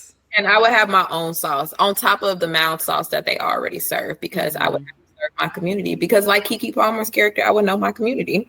Yeah. And I love that she is kind of chasing that, because one thing that I noticed when I rewatched the film was that like she was ready for that interview, even though she spent that whole day chasing people down, trying to find the money. Was always focused. She was prepared before that day. Like, obviously, she practiced, she knew what she was going to say, she, like, rehearsed her pitch and everything, and of course, she wanted to really prepare that day, because that was the day of the interview. But when she walked in there, you know, with the suit jacket on, and with the clothes she borrowed from the, you know, the blood bank, she was like, I'm going to do this. I'm going to do it. Another Black moment, because even when we talk about her hair, like, I totally forgot her hair wasn't done in that bun. And him only doing the perimeter telling her to put it in a bun. I was like, that's the Blackest thing ever. But like, you want your hair to be done and fresh when you go to a job interview, and braids is usually like the safe option, and you want to be cute, and you're like, are you gonna finish my hair? Because I had to go to work, and I've been in that predicament where, you know, I'm like, I gotta go do something, can you just do, and I put it in the bun. Him not finishing her hair was the funniest part, when I realized like that girl never got her hair done. Like she put that on and she went, like, that's how focused she was. Like, she never forgot what time her interview was the entire day. She was like, my interview. SZA knew her interview. Like, everybody knew her interview time. That's how focused she was and how driven she was about getting to this interview. I think the jacket was from the Fairy Godfather from Cat Williams' character. And he was homeless, so this jacket probably stinks. You have blood on you. You never showered. You got these clothes out of a bin, and you're in club clothes. You look like a highlighter. And also, SZA's character fell on her, so you hit the concrete today. Like, so much stuff happened, and you were still like, I'm going. I'm going. I can't applaud her character enough for that, because that's the, like how we talked about you and I, we need a schedule. That to me, like, if I have an interview, I'm going. If my hair is not done, I'm gonna figure it out. If I have to take the train, I'm gonna take the train, but I'm gonna know the schedule. Like, I'm gonna figure it out. And so again, like, that is very Black, like, because we're gonna focus on our hair, but we gonna still make it. We're gonna make a way out of no way, and we gonna go like. No way. But if I gotta throw on this old wig I got, I'm gonna fix the glue and I'm gonna fix the lace. It's gone, and I'm gonna go. And she put that bun on, and she went to that interview. Exactly that. And I think it was on my second rewatch. I was watching at the beginning when she's in the car with Alyssa, and I'm looking at her hair, and I'm like, "Oh, that hair isn't done. Oh, girl, why she only got 3 braids?" And I'm wondering if they like really did her like that, like if they started her braids. And they were like, "Girl, go film the scene, and that's how we want it to be, and then we'll finish the rest." Mm-hmm. Yeah, that's what I feel like, because I remember watching it, like, how her hair was sticking up when she was talking to the guy. I was like, oh, that's her hair. Because sometimes when they do bad hair in Black movies, it's like, that's a piece. Like, no, that's her hair. That's her hair. Yeah. They said, we're going to make this real. Yes, we're going to do the perimeter, we're going to do the back, and a couple in the middle, and then go out the action. Because when he was bringing that one girl's hair under the next girl's hair, I was like, now, it's only been 30 minutes. And you can't fix her up? What's going on? And then he talked about his booking site. He was like, well, I have clients that booked on the booking site. I was like, oh, so she just came downstairs. Like, she just a homie. Again, making community, because she found the hair braider in the building. She got cool with him where he did her hair without her paying, it seems. He didn't, but she got the bases done. Right. Yeah, I love that character, because I too have had to like talk to people that I know to get my hair braided, because, you know, people want to run up these prices, and if I can just talk to somebody I know to get my hair braided, then that's good. How are you? I heard you did hair. I'm afraid you do hair. I got the braided hair if you put it in there. You know, I'll come over to your house. You come over to my house, like however you want to do it. We could sit in the courtyard. Everybody know me. They know what I look like. It's all good. Just let me know. It's okay. You know, on Saturday morning. Yeah, that works. We'll be done by what, 4? Yeah. Now, my question is, because again, I was more so paying attention to Dreux and her connection with the community. Was Alyssa's character as community oriented as Dreux's? Because I know Dreux was like, she was at Mama Ruth in the basement. We didn't get to see that side of Alyssa. Was she as involved in the community? I think that she was a bit, but you know, because she had homeboy, it could have been that like she knows people, but not as well as Dreux does. Okay. You know? Yeah. Dreux got outside the house because she didn't have that man tying her up, so she got to know people. Okay. Yeah, she was talking to people. She's getting to know people, exactly. And I also I wrote this down because I did want to talk about this with King Lolo, because oh my gosh, I feel like it was. I didn't notice it in the beginning of the movie, but like the guy when he comes down the stairs and he had like, you know, the t-shirt on with like the graffiti on it, and he was like, yeah, you know, Peanut, he just looked at him and he died. And I was like, dang, that's sad, in the back of my head. And then they brought him up again. I was like, who is King Lolo? And it wasn't until the second watch I was like, oh, I was like, precursor, foreshadowing. Yes. Yes. It was him not caring that he was like, again, I understand it's a movie, but he was trying to kill 2 females and he was giggling. He was like shooting outside the building. He was like, I'm going to enjoy this. These are 2 females. Sir, what is going on?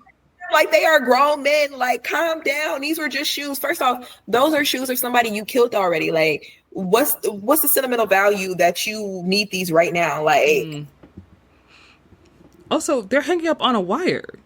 When were you going to take them down? You should applaud her for even going up there, because that was brave. That was bold.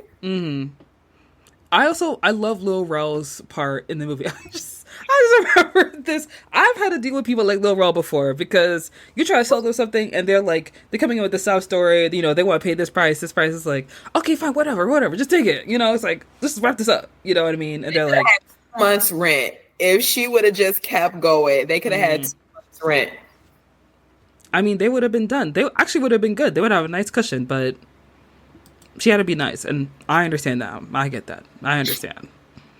Also, no, go ahead. I was about to say, the little sidebar, also like the interaction between like Church's chicken. I was just like, this is so like, because first off, churches isn't an everybody thing. Like even for Black people, that's not an everybody thing. Everybody doesn't like churches. Everybody has feelings about certain restaurants, and churches like has the best biscuits. So I was like, this is so niche. Like y'all are really speaking to a certain audience by one, including churches, two, talking about the biscuits, and three, just like how they're eating that food. I watched it, how they ate that food. And they ate it in such a sexual manner. And I was like, he doesn't know that y'all are starving. Because why are you biting her chicken tender like this? Like,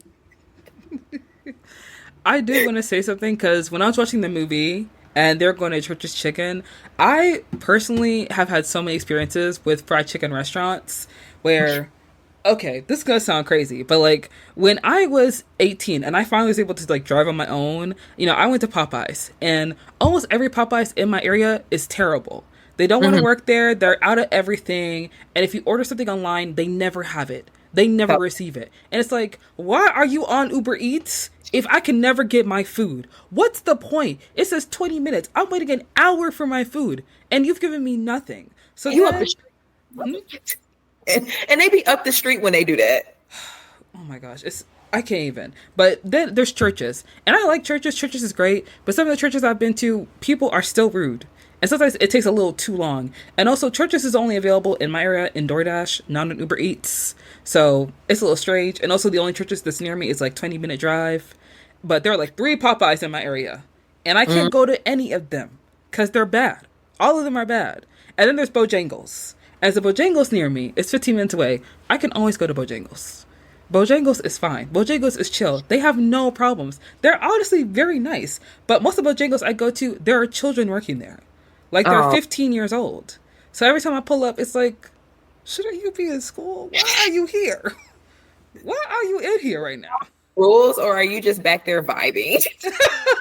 They're playing their music. They are playing their music back there. And I'm not mad. That's okay. You can play, you can play your music. But can I please just get my chicken biscuit so I can leave? Please. Thank you so much. So when everyone was going to that one churches, I was like, that's the only one that works. That's the only one where they have food, they're in stock, the people are there are nice, and it's clean. I feel like that's, in my head, I had like a moment with myself where I was like, I understand. I get it. Yes. I see. Yes. The church's moment really spoke to me. I was just like, this is, again, applause to the writers of the film because they understood what to do. Because putting a Popeyes wouldn't have worked. Putting KFC wouldn't have worked. Oh, no. Churches. Yes. Don't go to KFC when there's a church or Bojangles near you. There's a KFC 5-minute drive from my house. They don't know me. I haven't had KFC in such a long time. And honestly, I only like the skin of their chicken and I like the wedges, but they don't have wedges anymore. So they don't. What's wrong with that? I understand the point. I love wedges. I don't understand the point anymore. I did go to KFC once because my aunt from the Bahamas wanted to try it. So we went to KFC and she got the chicken sandwich and she loved it. And she wanted to get KFC like a bunch of times, but like she just visited from the Bahamas. I feel like she just saw KFC on TV and she wanted to try it. So, we gotta take her to somewhere else. Yeah. We gotta take Auntie somewhere else. Yeah. Yeah. It's like, Auntie, let's go somewhere. Let's go to churches. Let's go to Bojangles. Ah, no, it's right there. It's right there. We have better options, Auntie, we promise. Literally that. She's like, oh, no. It's right there. It's on the way. It's on the way. It's like, okay, it's fine. Whatever you want to do.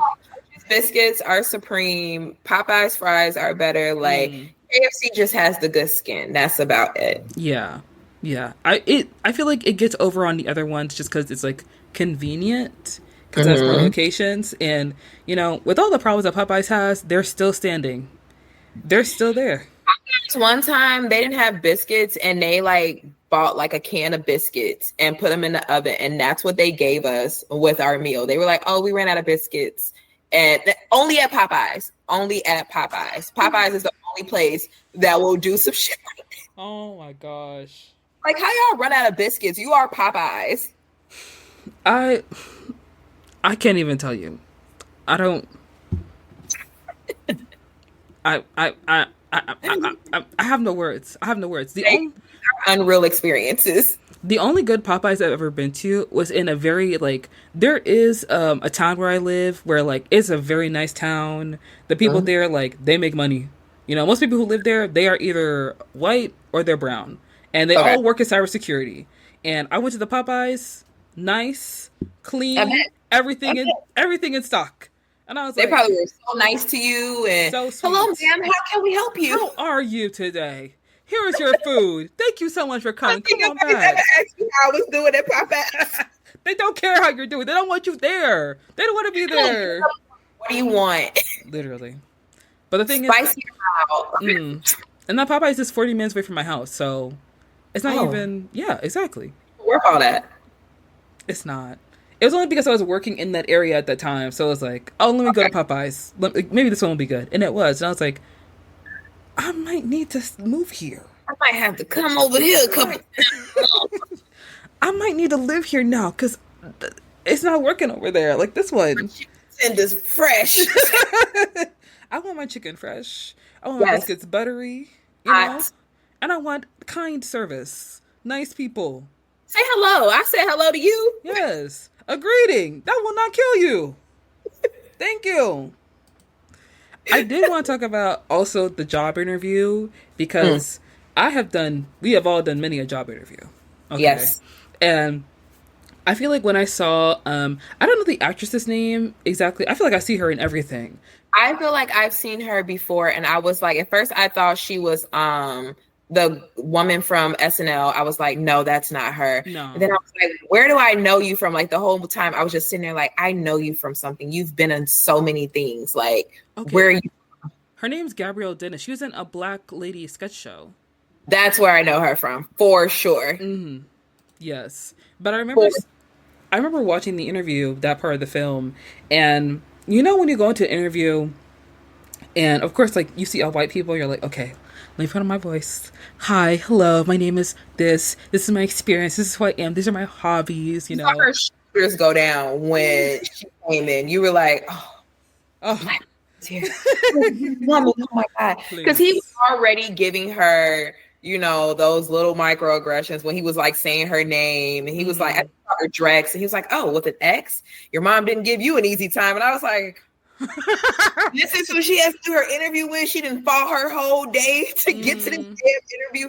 And my shoulders went down for her too, but like you can see the stress leave her body when a Black woman walked in. It was like, okay, like I can get comfortable. And then you could see the shock when she was like, oh, you wore the Dickies too. Like you work the line just like me. Like I can get to your position. So like that part, I was like, okay. Again, writers, good job, writers. Yes, thank you. Because when you see somebody in the room that looks like you, that started off where you started off, and you're trying to get to where they're going, that is such a sense of comfort because it's like, okay, this is not impossible. I'm in the right place. Because even like at the beginning of the film, she was like, I'm just glad they let me interview. I only have 15 credits left. So already, you know, she's a little worried. But because there is someone who started off where she started off and she's gone to where she wants to be, it's like, you know what? I got this interview. And even for me, myself, when I go into interviews and I see other Black people there, I'm still kind of like in my voice where I'm like, yes. And then this is my experience. This is how well I did. Cause like, you don't know how they relate to you. But the second she was like, you know, cool with her, I was like, girl. And like, I don't want to get too comfortable. I don't want you to think that like I'm so comfortable that I wouldn't do my job. But like, also like, girl, I'm so excited to see you. Like, I want to show my personality, but I don't want you to think that like I don't know how to work. Yeah, like let me get my work voice on. Hi, how are you? Yes, my experience includes da da da da da. Like, but it's just like your shoulders go down a little bit. Like your heart starts beating as fast. Like your hands aren't as sweaty because you're like, okay, even if I don't get this, I know it's not because, you know, it's because I really didn't qualify. Like, I feel like I have a chance now to talk about who I am and present myself to you. Mm-hmm. Yeah. So when Alyssa started yelling out Drew's name, I understand, girl, you're getting beat up, but also like... I was like, girl, take that damn beating. You deserve it. You're the reason why we're in this mess at the beginning. Don't call my damn name. I'm trying to have a job for next month. We have to next month. You don't know me. You don't know me. She kept saying it. She was like, Drew. Girl, call your man. Call your man. He right there. Let him help you. And they were like, is she with you, Drew? Oh, no. Drew. Who's Drew? I'm Drex. Who's Drew? Who does? Remember, white man, you called me Drex? I'm sorry. You were right. You were right the first time. Yeah, right, you're right for correcting you. I'm so sorry. when Gabrielle Dennis, like, she looked at her, that look she gave her was like, I thought you were like me, but you a hood rat. I'm sorry, girl, we can't let you in here. Because it's like, though I get you vouching for your friend, like if I was a manager, I will 100% get you having your friend back. It's like, girl, we're at work. You came to an interview. First off, you came in this stanky ass jacket. Then you got this club outfit attire on. I don't know, your hair not done. Your hair look cute, girl. You were very memorable in the meeting and very nice.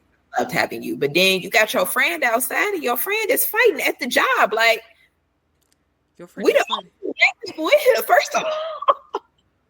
That would have did it for me. Like, you know, some stuff you let slide, but like the fighting outside, I would have been like, girl, like, are you gonna bring that on your regular day? Like, what's first off, why is your friend outside? Like, how we getting here? Like, there was so many questions I would have had. Like, I would have let her explain though. I think I would have let her explain. In the moment, you might be like, nah, there's no explanation, but I feel like I would have let her explain later on, because I also would have been nosy. I would have been like, so wow. Why your homegirl gonna be down that side? What's going on? What's happening here? Y'all on the wrong side of the tracks for this. Like, why are y'all bringing this over here? I definitely understood where she was coming from, Gabrielle's character of like, girl, there's a standard here. Like, I'm the only black girl. I would be bringing you in. Like, that's me vouching for you. I get it. Like, 100%. There's some things that don't need to be said. You feel me? But it was just like, damn, girl, I've been fighting all day for this. Like, you don't know. I've been fighting for this interview all day. Everybody on the block know I had this interview. Like, please just hear me out. But again, you see Gabrielle's side, because like, then Dreux was like, hold on, I'll be right back. It had to go fight. She had to end the fight. And that was like, oh, okay, your friend screaming for you, but like, then you jumped in the fight. Yeah, I feel Gabrielle's Dennis's character side, because if you're the only like black person working in a certain space, to open up, you know, the program of a franchise manager to people who don't even have a college degree, you're going to get some stares from upper management. You're going to get some people, you know, wondering like what kind of people are going to be allowed to apply. You know, because they want to keep that, you know, nice, tight, restricted. But you want to open up the door for everybody. So Dreux is like the perfect candidate where she has it together. You know, she may not have like the best background, but like obviously she works hard. And, you know, we want someone with that work ethic in that role. But, you know, her bringing her homegirl and then them fighting, it's like, am I going to stake, you know, my professional background on this girl that I don't know? You know, like, even to like, I don't know you at the end of the day. Like, I can vouch for you, black woman to black woman, you know, but, or even woman to woman, I can vouch for you and really see, you know, what you have to offer. But then I see this 10 minutes after the interview and it's like, who are you really? And what will you be bringing into your establishment? Like, I definitely understood her side. Yeah. Yeah, I got that. So afterwards, they finally have their fight that we have been waiting for for the whole movie. And I do feel like both of them had pretty good points, but I think that, you know, Alyssa had a very interesting perspective about Dreux, that she's someone who is so restricted by her plans that she never like lets herself be free. And when she was talking about it, I was like, wow, she's not wrong. You know, the whole movie, we're looking at Alyssa, it's like, girl, you are a mess. You don't have things together.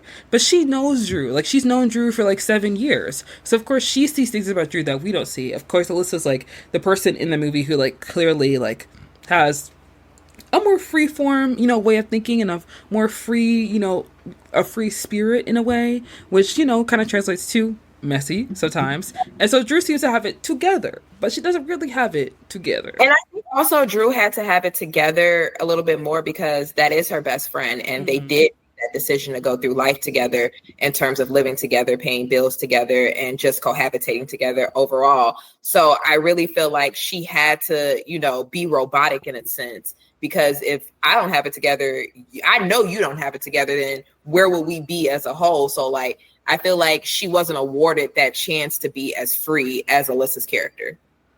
Yeah. Yes, and I'm glad that we got the fight scene, because of course it happens in every movie, but the part I love the most is afterwards, where they have to go back to the apartment and they're walking on two separate sides of the street, because this happened to me with like you're in a fight with somebody, you're mad at somebody, and then you're like, well, now we got to go back to where we were. And we left Yeah.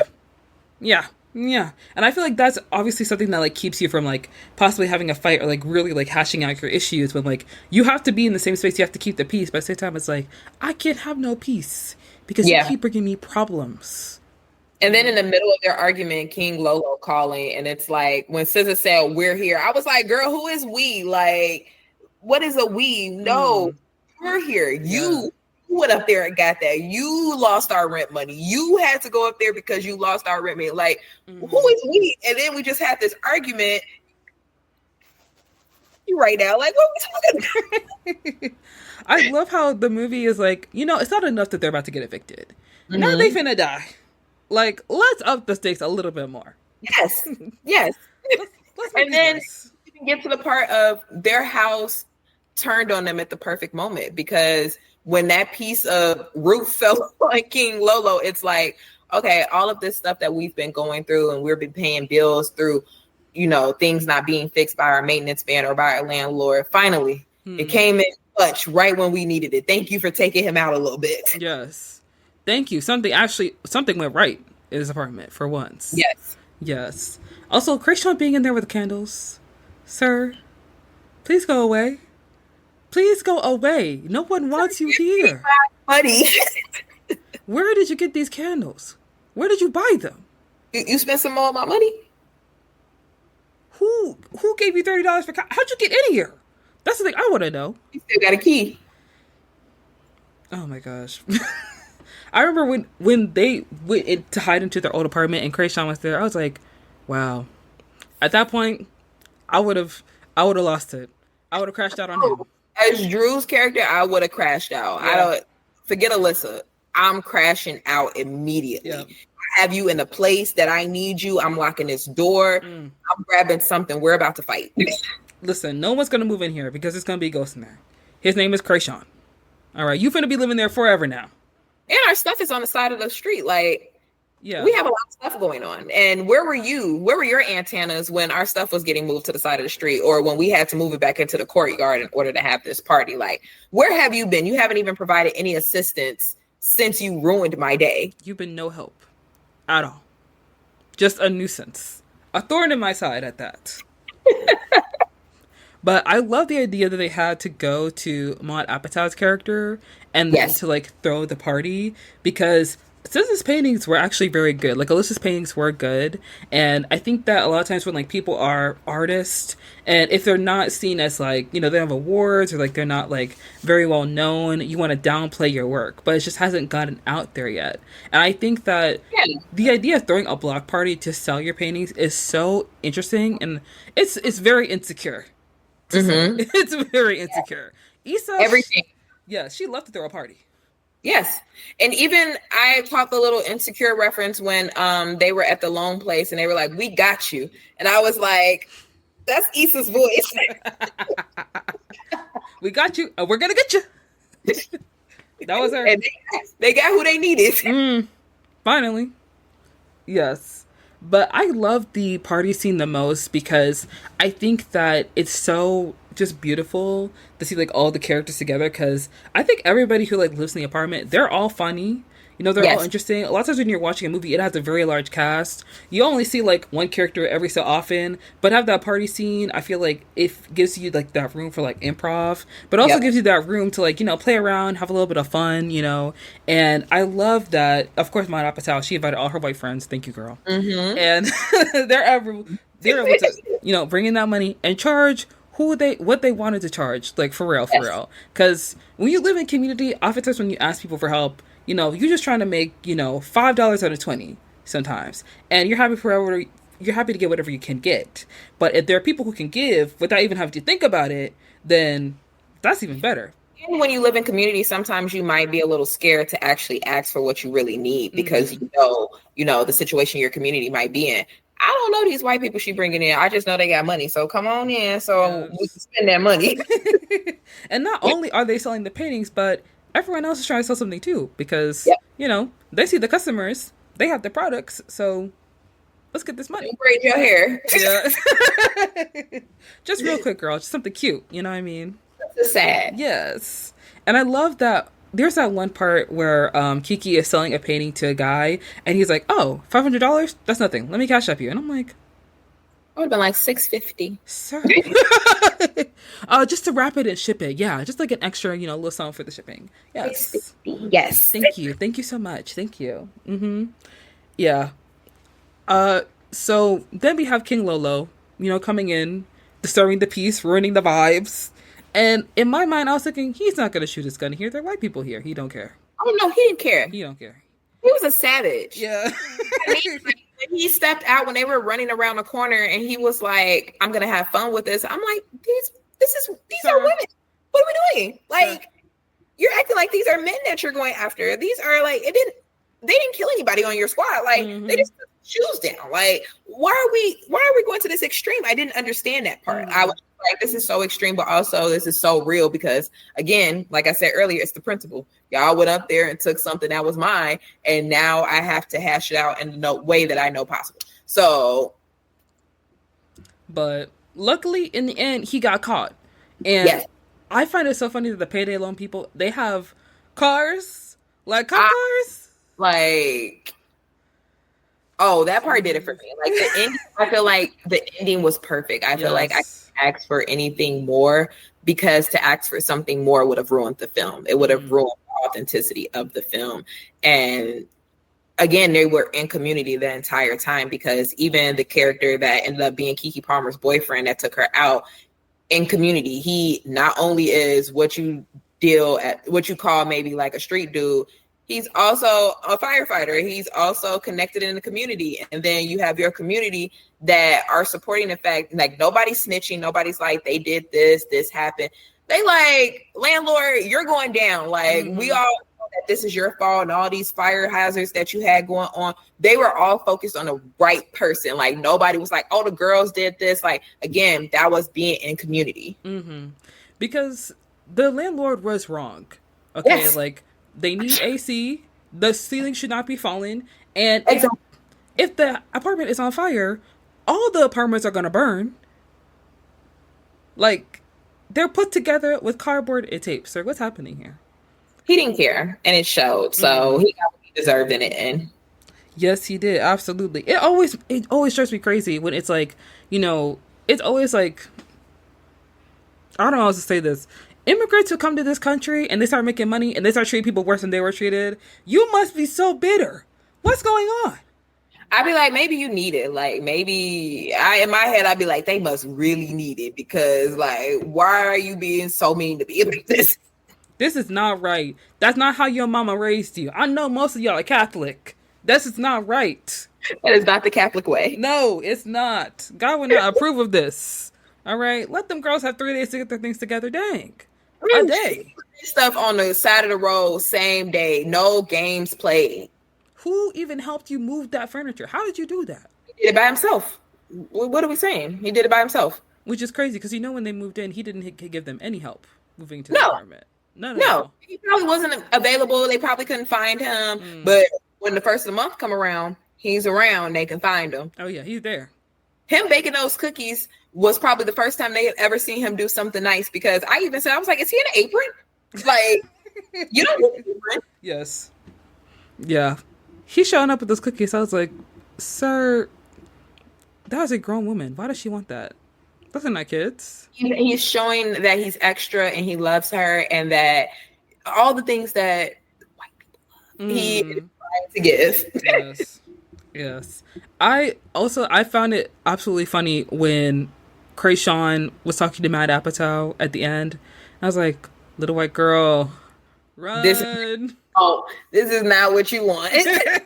Girl, don't do this. Don't do this. Please. Leave that boy alone. Okay. Let him go. Don't talk to him. Don't bother him. Don't even. That's not for you. You don't want what he got. You don't want what his friends got. You don't even want to go be his mama. You want to stay where you at, girl. Yes, exactly. But the movie was phenomenal. I absolutely enjoyed it. Yes. I personally feel like with Sony, because I feel like this happens sometimes with Sony's films, the marketing campaign that they had for the movie wasn't that strong just to start out with, because they just kind of started off with the trailer. You put a few TikTok TikTok ads here and there, and like that's it, you know. But there wasn't a lot of push for the movie, despite the fact that like a lot of people were talking about social media, and obviously like a lot of the press tour videos are doing very well. And like Keke Palmer, SZA, they are two powerhouses and they're very well known, especially for like a younger audience. So you have a mid-budget comedic movie with two well-known Black women starring in your movie that's produced by another Black woman who had a Peabody winning, get that, Peabody winning, Emmy nominated TV show producing. And yeah, we can only get 2 trailers. It wasn't. And then another thing to add on to that, they changed the date of the movie premiere maybe once or twice. And then they had that special screening. And I feel like just for me, because I give reviews and I give updates to my followers, I feel like they weren't getting that information unless you followed their social. Now, I feel like their social team did a good job, but to say like you got those updates from a Sony or from anywhere else, no, like it really came from those on social media that do movie TV reviews. It came from people like you doing updates. It came from us. Like we did the groundwork for them to push it out there to people, because that special screening, I know my followers didn't know. They were like, what? We can go see it early? Like, oh, I'll go see it early. I didn't know we could go see it early. Or when the date changed, I think it was supposed to be like the end of January, and then they moved it to Martin Luther King weekend. And people were like, oh, I didn't know. And it's like, y'all have to do a better job of informing your audience, because one thing I've learned from doing these reviews is people have streaming and they're paying extra for no ads. So you're not the commercial to know when that movie is coming out, because the trailer isn't there as it used to be for us. You have to do it through social media. And if you have a Keke Palmer or a SZA, it should be everywhere. It should be amplified in ways that it's never been amplified. And it can go back to the discussion that people are having of, are networks and production companies pushing Black films the way they need to? Are y'all pushing women films the way you need to? Like, because yes, there were men in this movie, but this was a woman-led cast, and you have Issa Rae there. And I did see, some interviews where they had Issa, Keke, and SZA sitting down doing stuff, but it was like, I want a little bit more. Like, there has to be more that you guys had to give. And I know there's more because I've seen it for other movies. So give it, because they showed that this movie was loved by the audience. They went, like I said, when I went for the early screening, sold out theater, like, no seat was empty. And that was a Thursday, I think, if I'm not mistaken. So if this can be sold out on a Thursday for an early screening that we found out about last minute, 100%, this could have been sold out every weekend if you guys had done what you were supposed to do. That's very true, because the movie did gross over $40 million, but it could have made more money. I think that, like, saying that could have made more money is like an understatement. It should have made more money, to be honest, because a press tour needs to happen before the movie is even released. Like, that's when you need to start pushing for the movie. That's when you need to start doing promotion. Doing the press tour after the movie's released, that's perfectly fine if that's how you want to do your strategy. But, like, typically having a press tour before the movie's released to, like, build up the hype, to bring attention to the film so that people are aware of it, so that people are checking for it, so they can go watch it, is what draws people to see the film. And if you're dropping the ball on that, then that is a really big disappointment, because other movies that came out around that time was Mufasa and also Flight Risk. So you have a Disney movie coming out at that same time. You have a movie starring Mark Wahlberg, directed by Mel Gibson. So you have a film directed towards a certain audience, a Disney movie, and then a mid-range comedy film. If you know what you're stacked up against when it comes to, like, the box office, then you need to be prepared for that. Because after that, it was Hard Eyes, which is a horror movie, but it's directed towards Valentine's Day. So, like, there's a certain, time frame in which that movie is being released. So if that is, the time frame in which your movie is being released, you need to be smarter about it. I think releasing it and pushing it to Martin Luther King Day is smart, because it's a 4-day weekend, so people have more time to see it. But if there's no announcement, if there's no, like... And I think I found out because the director shared it on his Instagram story. He was like, we moved the date to, they were doing their own promotion. But to say I saw it from Sony or anyone else, no, it literally came from me following the director, which I went to go do. I went to figure out who he was so that I can follow him. I followed one of them days on Instagram and TikTok. So that was me putting in the groundwork for myself. But that's because, I love film and TV. Now, for those people that don't, and again, that don't have ads, how are they finding out about these things so that they can go see it? Yeah. And you're right, because people do pay extra money for any kind of streaming service with no ads. I do the same thing. I have Hulu with no ads because I'm not watching no commercials. I pay for this. You know what I mean? Like Netflix, I have no ads. Like I was at Exactly. my mom's and I was like, girl, there's ads on Netflix because I paid the extra. So I didn't even know that that was a thing. And she was like, yeah, I'm not paying extra for that. But again, that's audience and knowing your demographics, because my mom's an older person. So ads don't bother her. Me, I'm younger. So I'm like, girl, let's get to the point. I can pay extra. Like, and if you know that this movie is for that demographic, then figure out different ways to promote to them. Like, I just feel like this movie could have been bigger. It was big, and like applause to them for what they were able to achieve, but they could have achieved more if there was more of a push for it. I do agree with you on that, and I do have to say, like, you have to make it convenient for your audience. You know, like if it's not like you or I, like we're looking for movies, we're looking when it's releasing, we're looking at the actors and directors, we're looking at like, you know, critical response, like you're saying on top of it, like not everybody has a Google alert for, you know, certain movies that are coming out. They don't.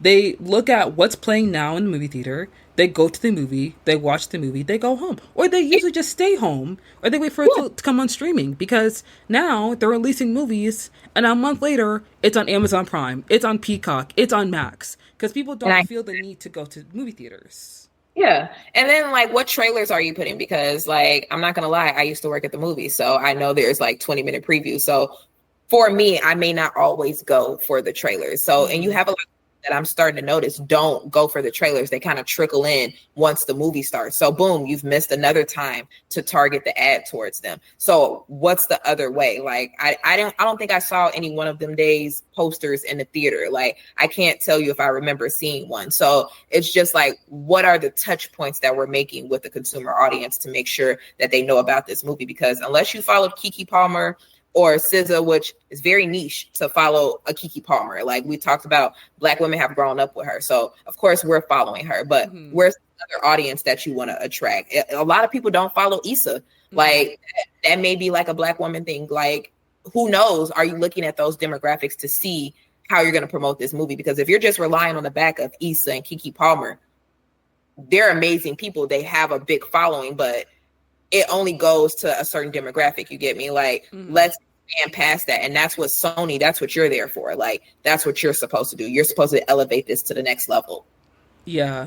And there has been this shift that we've been seeing with like studios, like with studios and production companies, where there are certain films that they prioritize over other films, whether it's like the sequels, the remakes, or any kind of movie that they feel like is going to make a lot of award buzz. They're going to put a lot more marketing, a lot more money towards bringing attention towards that movie.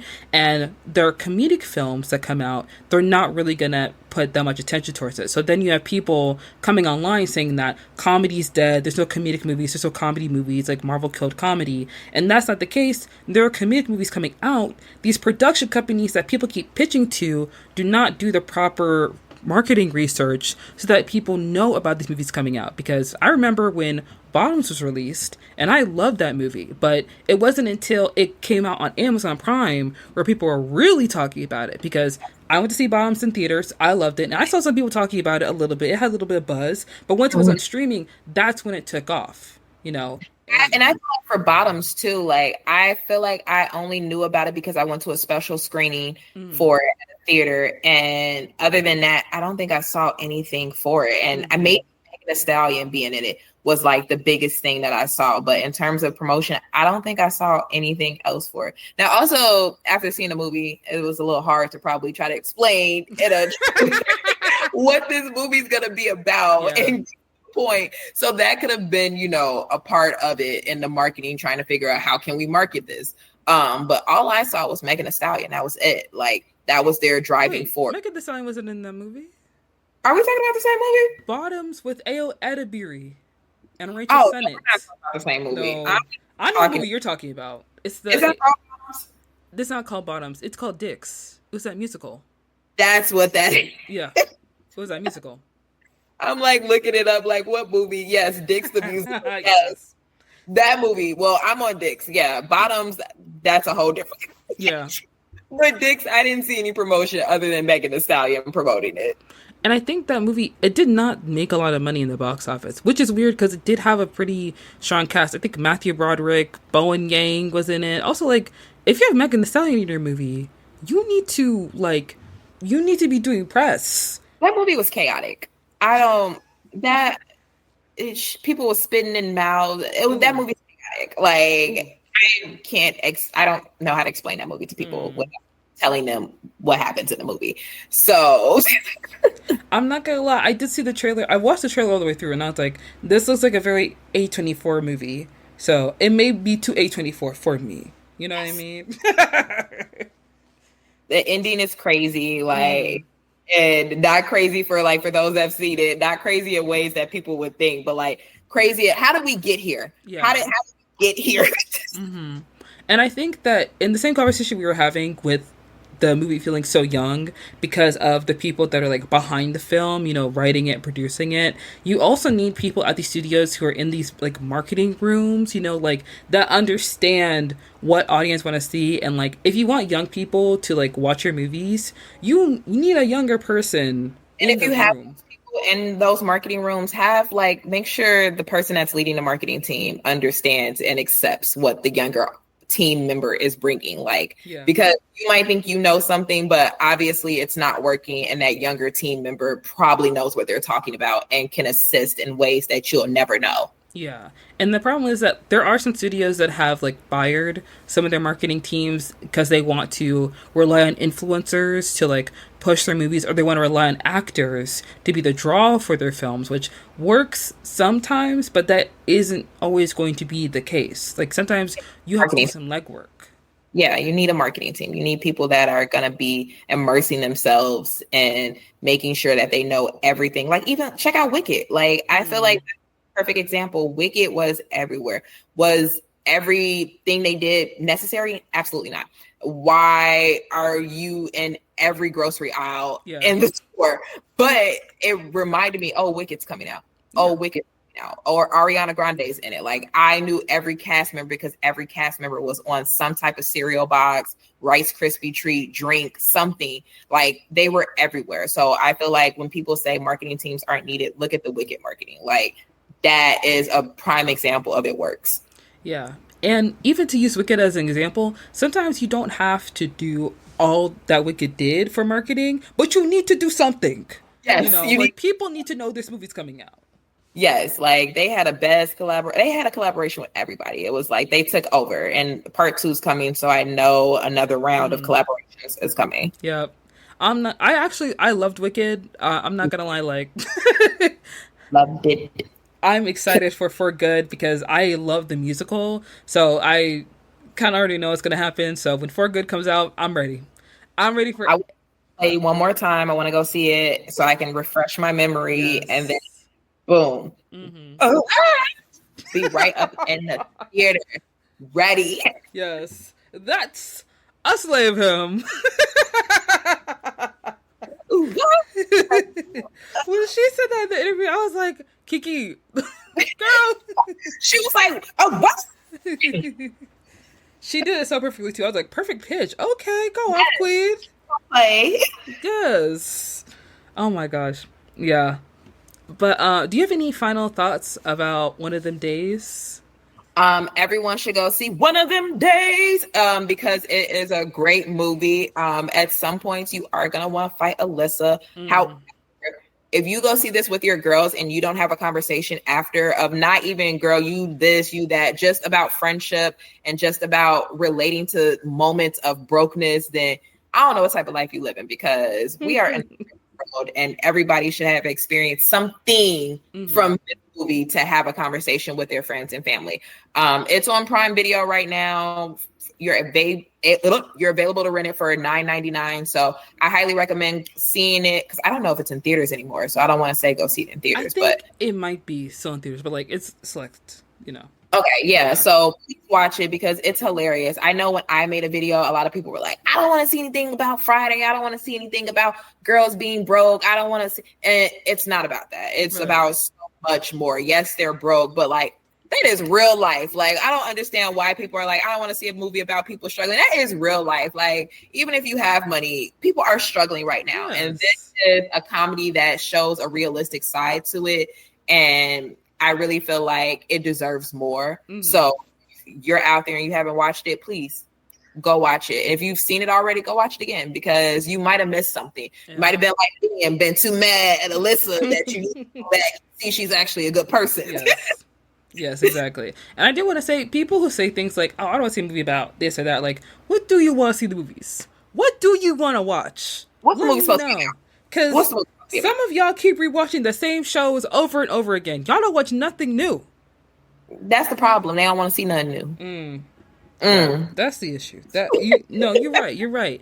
And also, I did want to say, one of them days I really hope brings a revival of like mid-budget comedy films, because I miss those kind of movies. Movies like Bottoms, also movies like Joyride, which I really enjoyed, but it was only in theaters for like a little bit, and then they took it off of theaters, and then like I couldn't find it on streaming until they put it on Peacock finally. But I want movies that are funny and that are fun, and I want them to be in theaters. I need Amazon, and like I need these movies to stop going straight to streaming.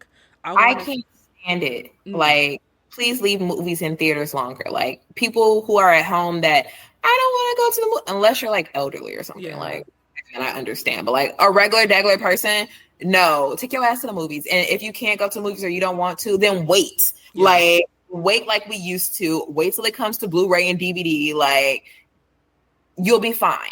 You'll be okay. Yeah, because movies like this, they do better when there is like DVD and Blu-ray sales. Like, that's really when they like can make their money. And I feel like comedy, mid-budget comedy films are really where it's at, because it's funny, it's easy to watch, it's not too long, you can turn your brain off and you have a good time.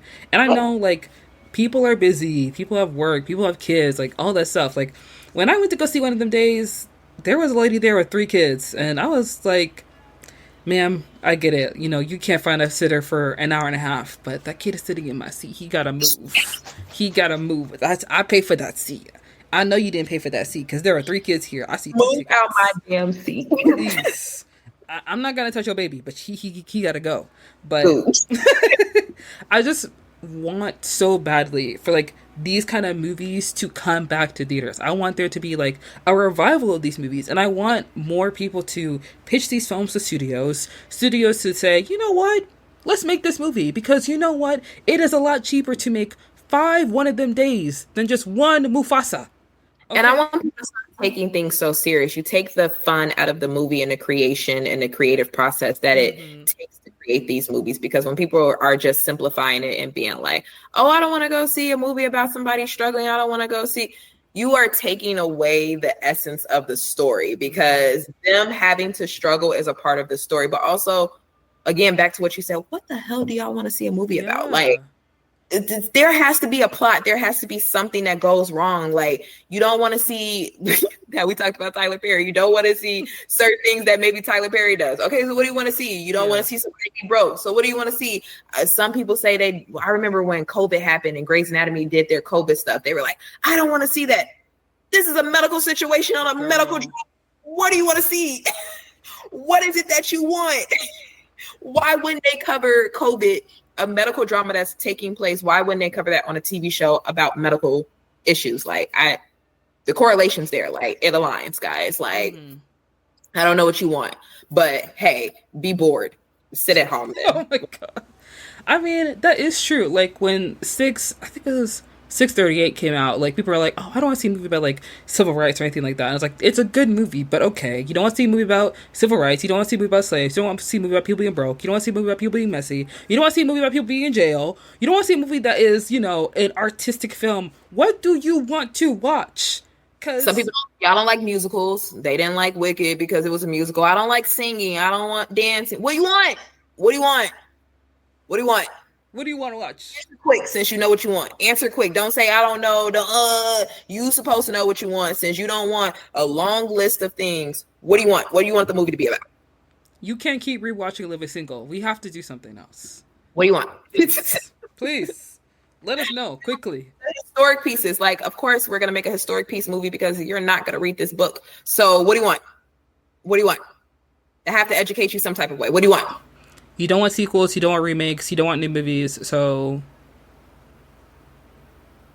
what are we doing? Pick up a book. We're going to twiddle our thumbs and just sit here and look at each other. You can keep complaining if you want to. I'm going to the movie theaters. Enjoy. I'm going to live my life. I'm going to cackle like I've cackled before. I'm going to laugh. I'm going to cry. I'm going to reflect. All right. I'm going to have fun. Go back to the screen. Yes. I'm going to enjoy my life. Yes. You can stay mad. That is not my ministry. That is not my life. Mm-hmm. I like fun. For me. Yes, exactly. I like joy. Yes. It looks good on us. Yes. Exactly. Okay, guys, that is gonna wrap up our episode. Just to wrap everything up really nice and neat, we're gonna go into the last segment of the podcast, which is watch lists. We're gonna talk about movies and TV shows that we are excited to watch. And one movie I am interested to watch is Black Bag, because I think it is the newest Steven Soderbergh film. And a lot of times with these movie directors, when they're very well known for like their older films, when they come up with a newer film, it's kind of, But I've been seeing reviews, and apparently this movie's very good. And whenever there's a movie with like, a star-studded cast, I'm always a little hesitant because it feels like this movie might be bad, and they just brought in a lot of good people into the movie so people could go watch it, but like you go see it and it's not holding up. Like that happened with I think Amsterdam. It happened with the Murder on the Orient Express when I watched it, and then I watched Babylon and I was like, I'm not really feeling any of these movies. Like I can see why people like them, but they're not for me. But everybody seems to love Black Bag, so I'm gonna go watch it. I'm gonna go see what I think, how it is. And also Mickey 17 is finally out, because they pushed that out so many times, but it's finally out. Bong Joon-ho's newest film with Robert Pattinson. Yes. And some people have said that it's bad. Some people said it's really good. I don't care. I'm gonna watch it and form my own opinion. Okay, y'all can say whatever you want to say. I love Robert Pattinson. He's one of the very few white boys I was still watching the theater, He's a messy past, but you know what? I love him. And Naomi Aki, I love her too. I'm so happy she's in this movie because I've loved her since Master of None. She had an episode in Master of None where they were like discussing the struggles of having IVF. And it was one of those, I think it was that season where like they started doing individual episodes other than like Aziz's character, which I liked. And so she was in Master of None. She was also in Rise of Skywalker, I think, but she didn't have any lines. She was just there. And then she was in Blink Twice, which she was amazing in. She was amazing in Blink Twice. So I'm very excited for this, and I hope that Naomi Aki, oh my gosh. I just want to see her keep doing well. I want to see her do well. Like, I just want to see more for her. Yes. And then the last movie I'm excited to see is Bring Them Down. Okay. I think it's a new independent film coming out of Ireland. I think it is. It stars Christopher Andrews. No, Christopher. Wait, what? I said, okay, international films. Yeah, I'm trying to get into more international films because, like, what they're bringing from the UK, it seems very interesting. So I'm trying to, like, diversify a little bit. But it stars Christopher Abbott. He is in Wolfman, which is a new movie that's out with that girl from Ozark. Okay. Julia Gardner? I think that's her name. She was also in that show about Anna Devon? I don't know. I know what you're talking about. Yeah. She was in that show. But she was also in Ozark, and he's starring in that movie. He was also in... there's another movie he was in that I forget. It was an older movie, but he is in it with Barry Keoghan, who is the new favorite white boy of the month. So I'm excited to see that as well. I don't know what it's about. I just saw them on the poster and I was like, I recognize both of them. I'll go see the movie. I'll see if it's good. That's usually how I am. Yeah. Yeah. Give a little and then I'll be locked in. I mean, I'm assuming it's going to be good because Barry Keoghan is rarely in bad movies. So yeah. Yes. Apart from Saltburn, which I know people like, but like, he was doing too much in that movie. But I digress. Anyways, what's on your list, your watch list? I'm trying to see Anora. I really want to see it. I know it's supposed to be coming to Hulu. I think it's March 16th. However, I've seen that some of the rooftop cinema theaters are going to be hosting it. So I kind of want to go see it with the people. Yes. I am a Beauty and Black stain right now. I love it down. I understand it's not for everyone. It is. That is a Tyler Perry 2-day pin. But the drama. Pin? What? Yes. So he wrote that in 2 days. Jesus Christ. Jesus. Oh my Lord. Take the pen. However, it's a great show. You have to get past episode 5. There are 16 episodes right now. You have to get to episode 5? Yeah. That's crazy. Because again, I'm giving the perspective of someone that watches film and TV because I care about the writing, I care about the plot, I care about the acting. The acting isn't good. Okay, that's okay though. That's okay. The writing is a little patchy, but that's okay. That's okay. The drama. He ate that up. He really gave what needed to be given. And I stayed up until 3:00 in the morning. Paradise. Wow. Paradise is a great show. Yes. I was just telling my followers in a video, like, I totally misjudged this show. Also, based on a preview that Hulu gave, I just simply thought this was going to be about a man being framed for the president's murder. It's so much bigger than that. Now we're living in Iraq. Now, like, everything's going on. So Paradise is an amazing show that I would highly recommend to everyone to watch. I think personally it's an easy watch. I believe it's about 9 episodes. Okay. That's not, a crazy amount. However, it's not about Sterling K. Brown getting framed for the president's murder.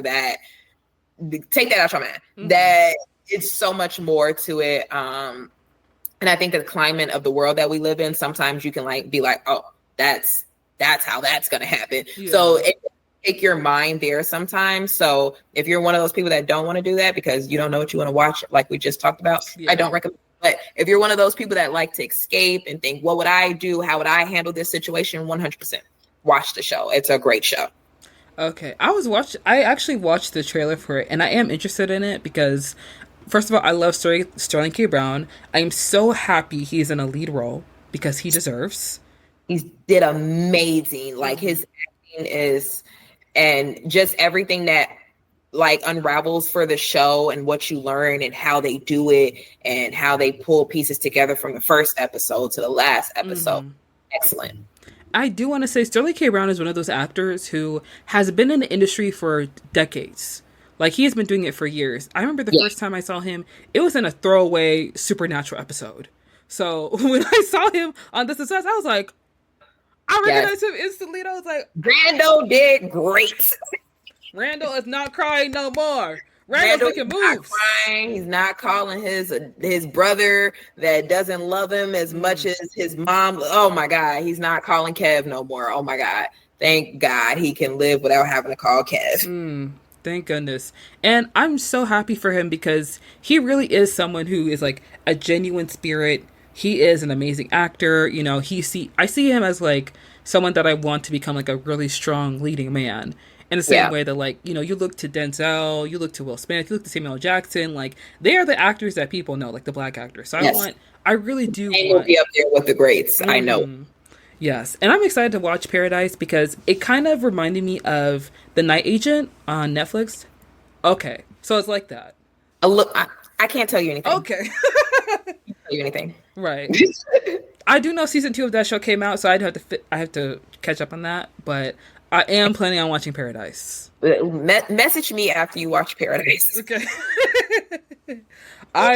I fully intend to, and I'm excited to watch it because, of course, those Sterling K. Brown, Beauty and Black, you got that one, girl. I know. It's not easy, so. Yeah. But it is, for those that like drama, like I said, it is good if you can get past the acting. It's a great show. And I do think that, if you like Uncut Gems, you will like Anora. Yeah. I can't wait to see it. I love movies that get Oscar buzz and going to see them just to see what the hype was about. And especially if you won, I want to see, did you deserve it? Were they supposed to give it to somebody else? But I've heard so many good things about it that I'm just so interested in it. And I can't wait to go see it. Mm-hmm. I do have to say, I feel like I enjoyed Anora, but it was enjoying in the way of I see why people like this. Okay. It's like the same way I felt about Uncut Gems. Like, Adam Sandler can act. Like, he can do this, you know? He can write good movies. And this, I can see why people would like this. Yeah, I can't wait to see it. So I think I'm gonna try to go see it at the Rooftop Cinema. But if I can't, like I said, March 16th, it'll be on Hulu, so I can watch it at home. To be honest, Anora is a movie you should see with other people. Okay. You should. That's what I thought. That's what I thought. Yeah, because when you're watching the movie, when you see what's happening, it's like you need to see other people's reactions. Okay, cool.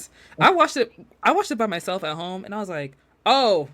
I was just like, oh, Lord. I will for sure go see it then. Yeah. Mm-hmm. Now, Big Teezus, where can people find you? You guys can find me everywhere. My name is Big Teezus on all social platforms. So Instagram, just _ like Teezus. That's TEEZUS. Same name on YouTube as well, and TikTok.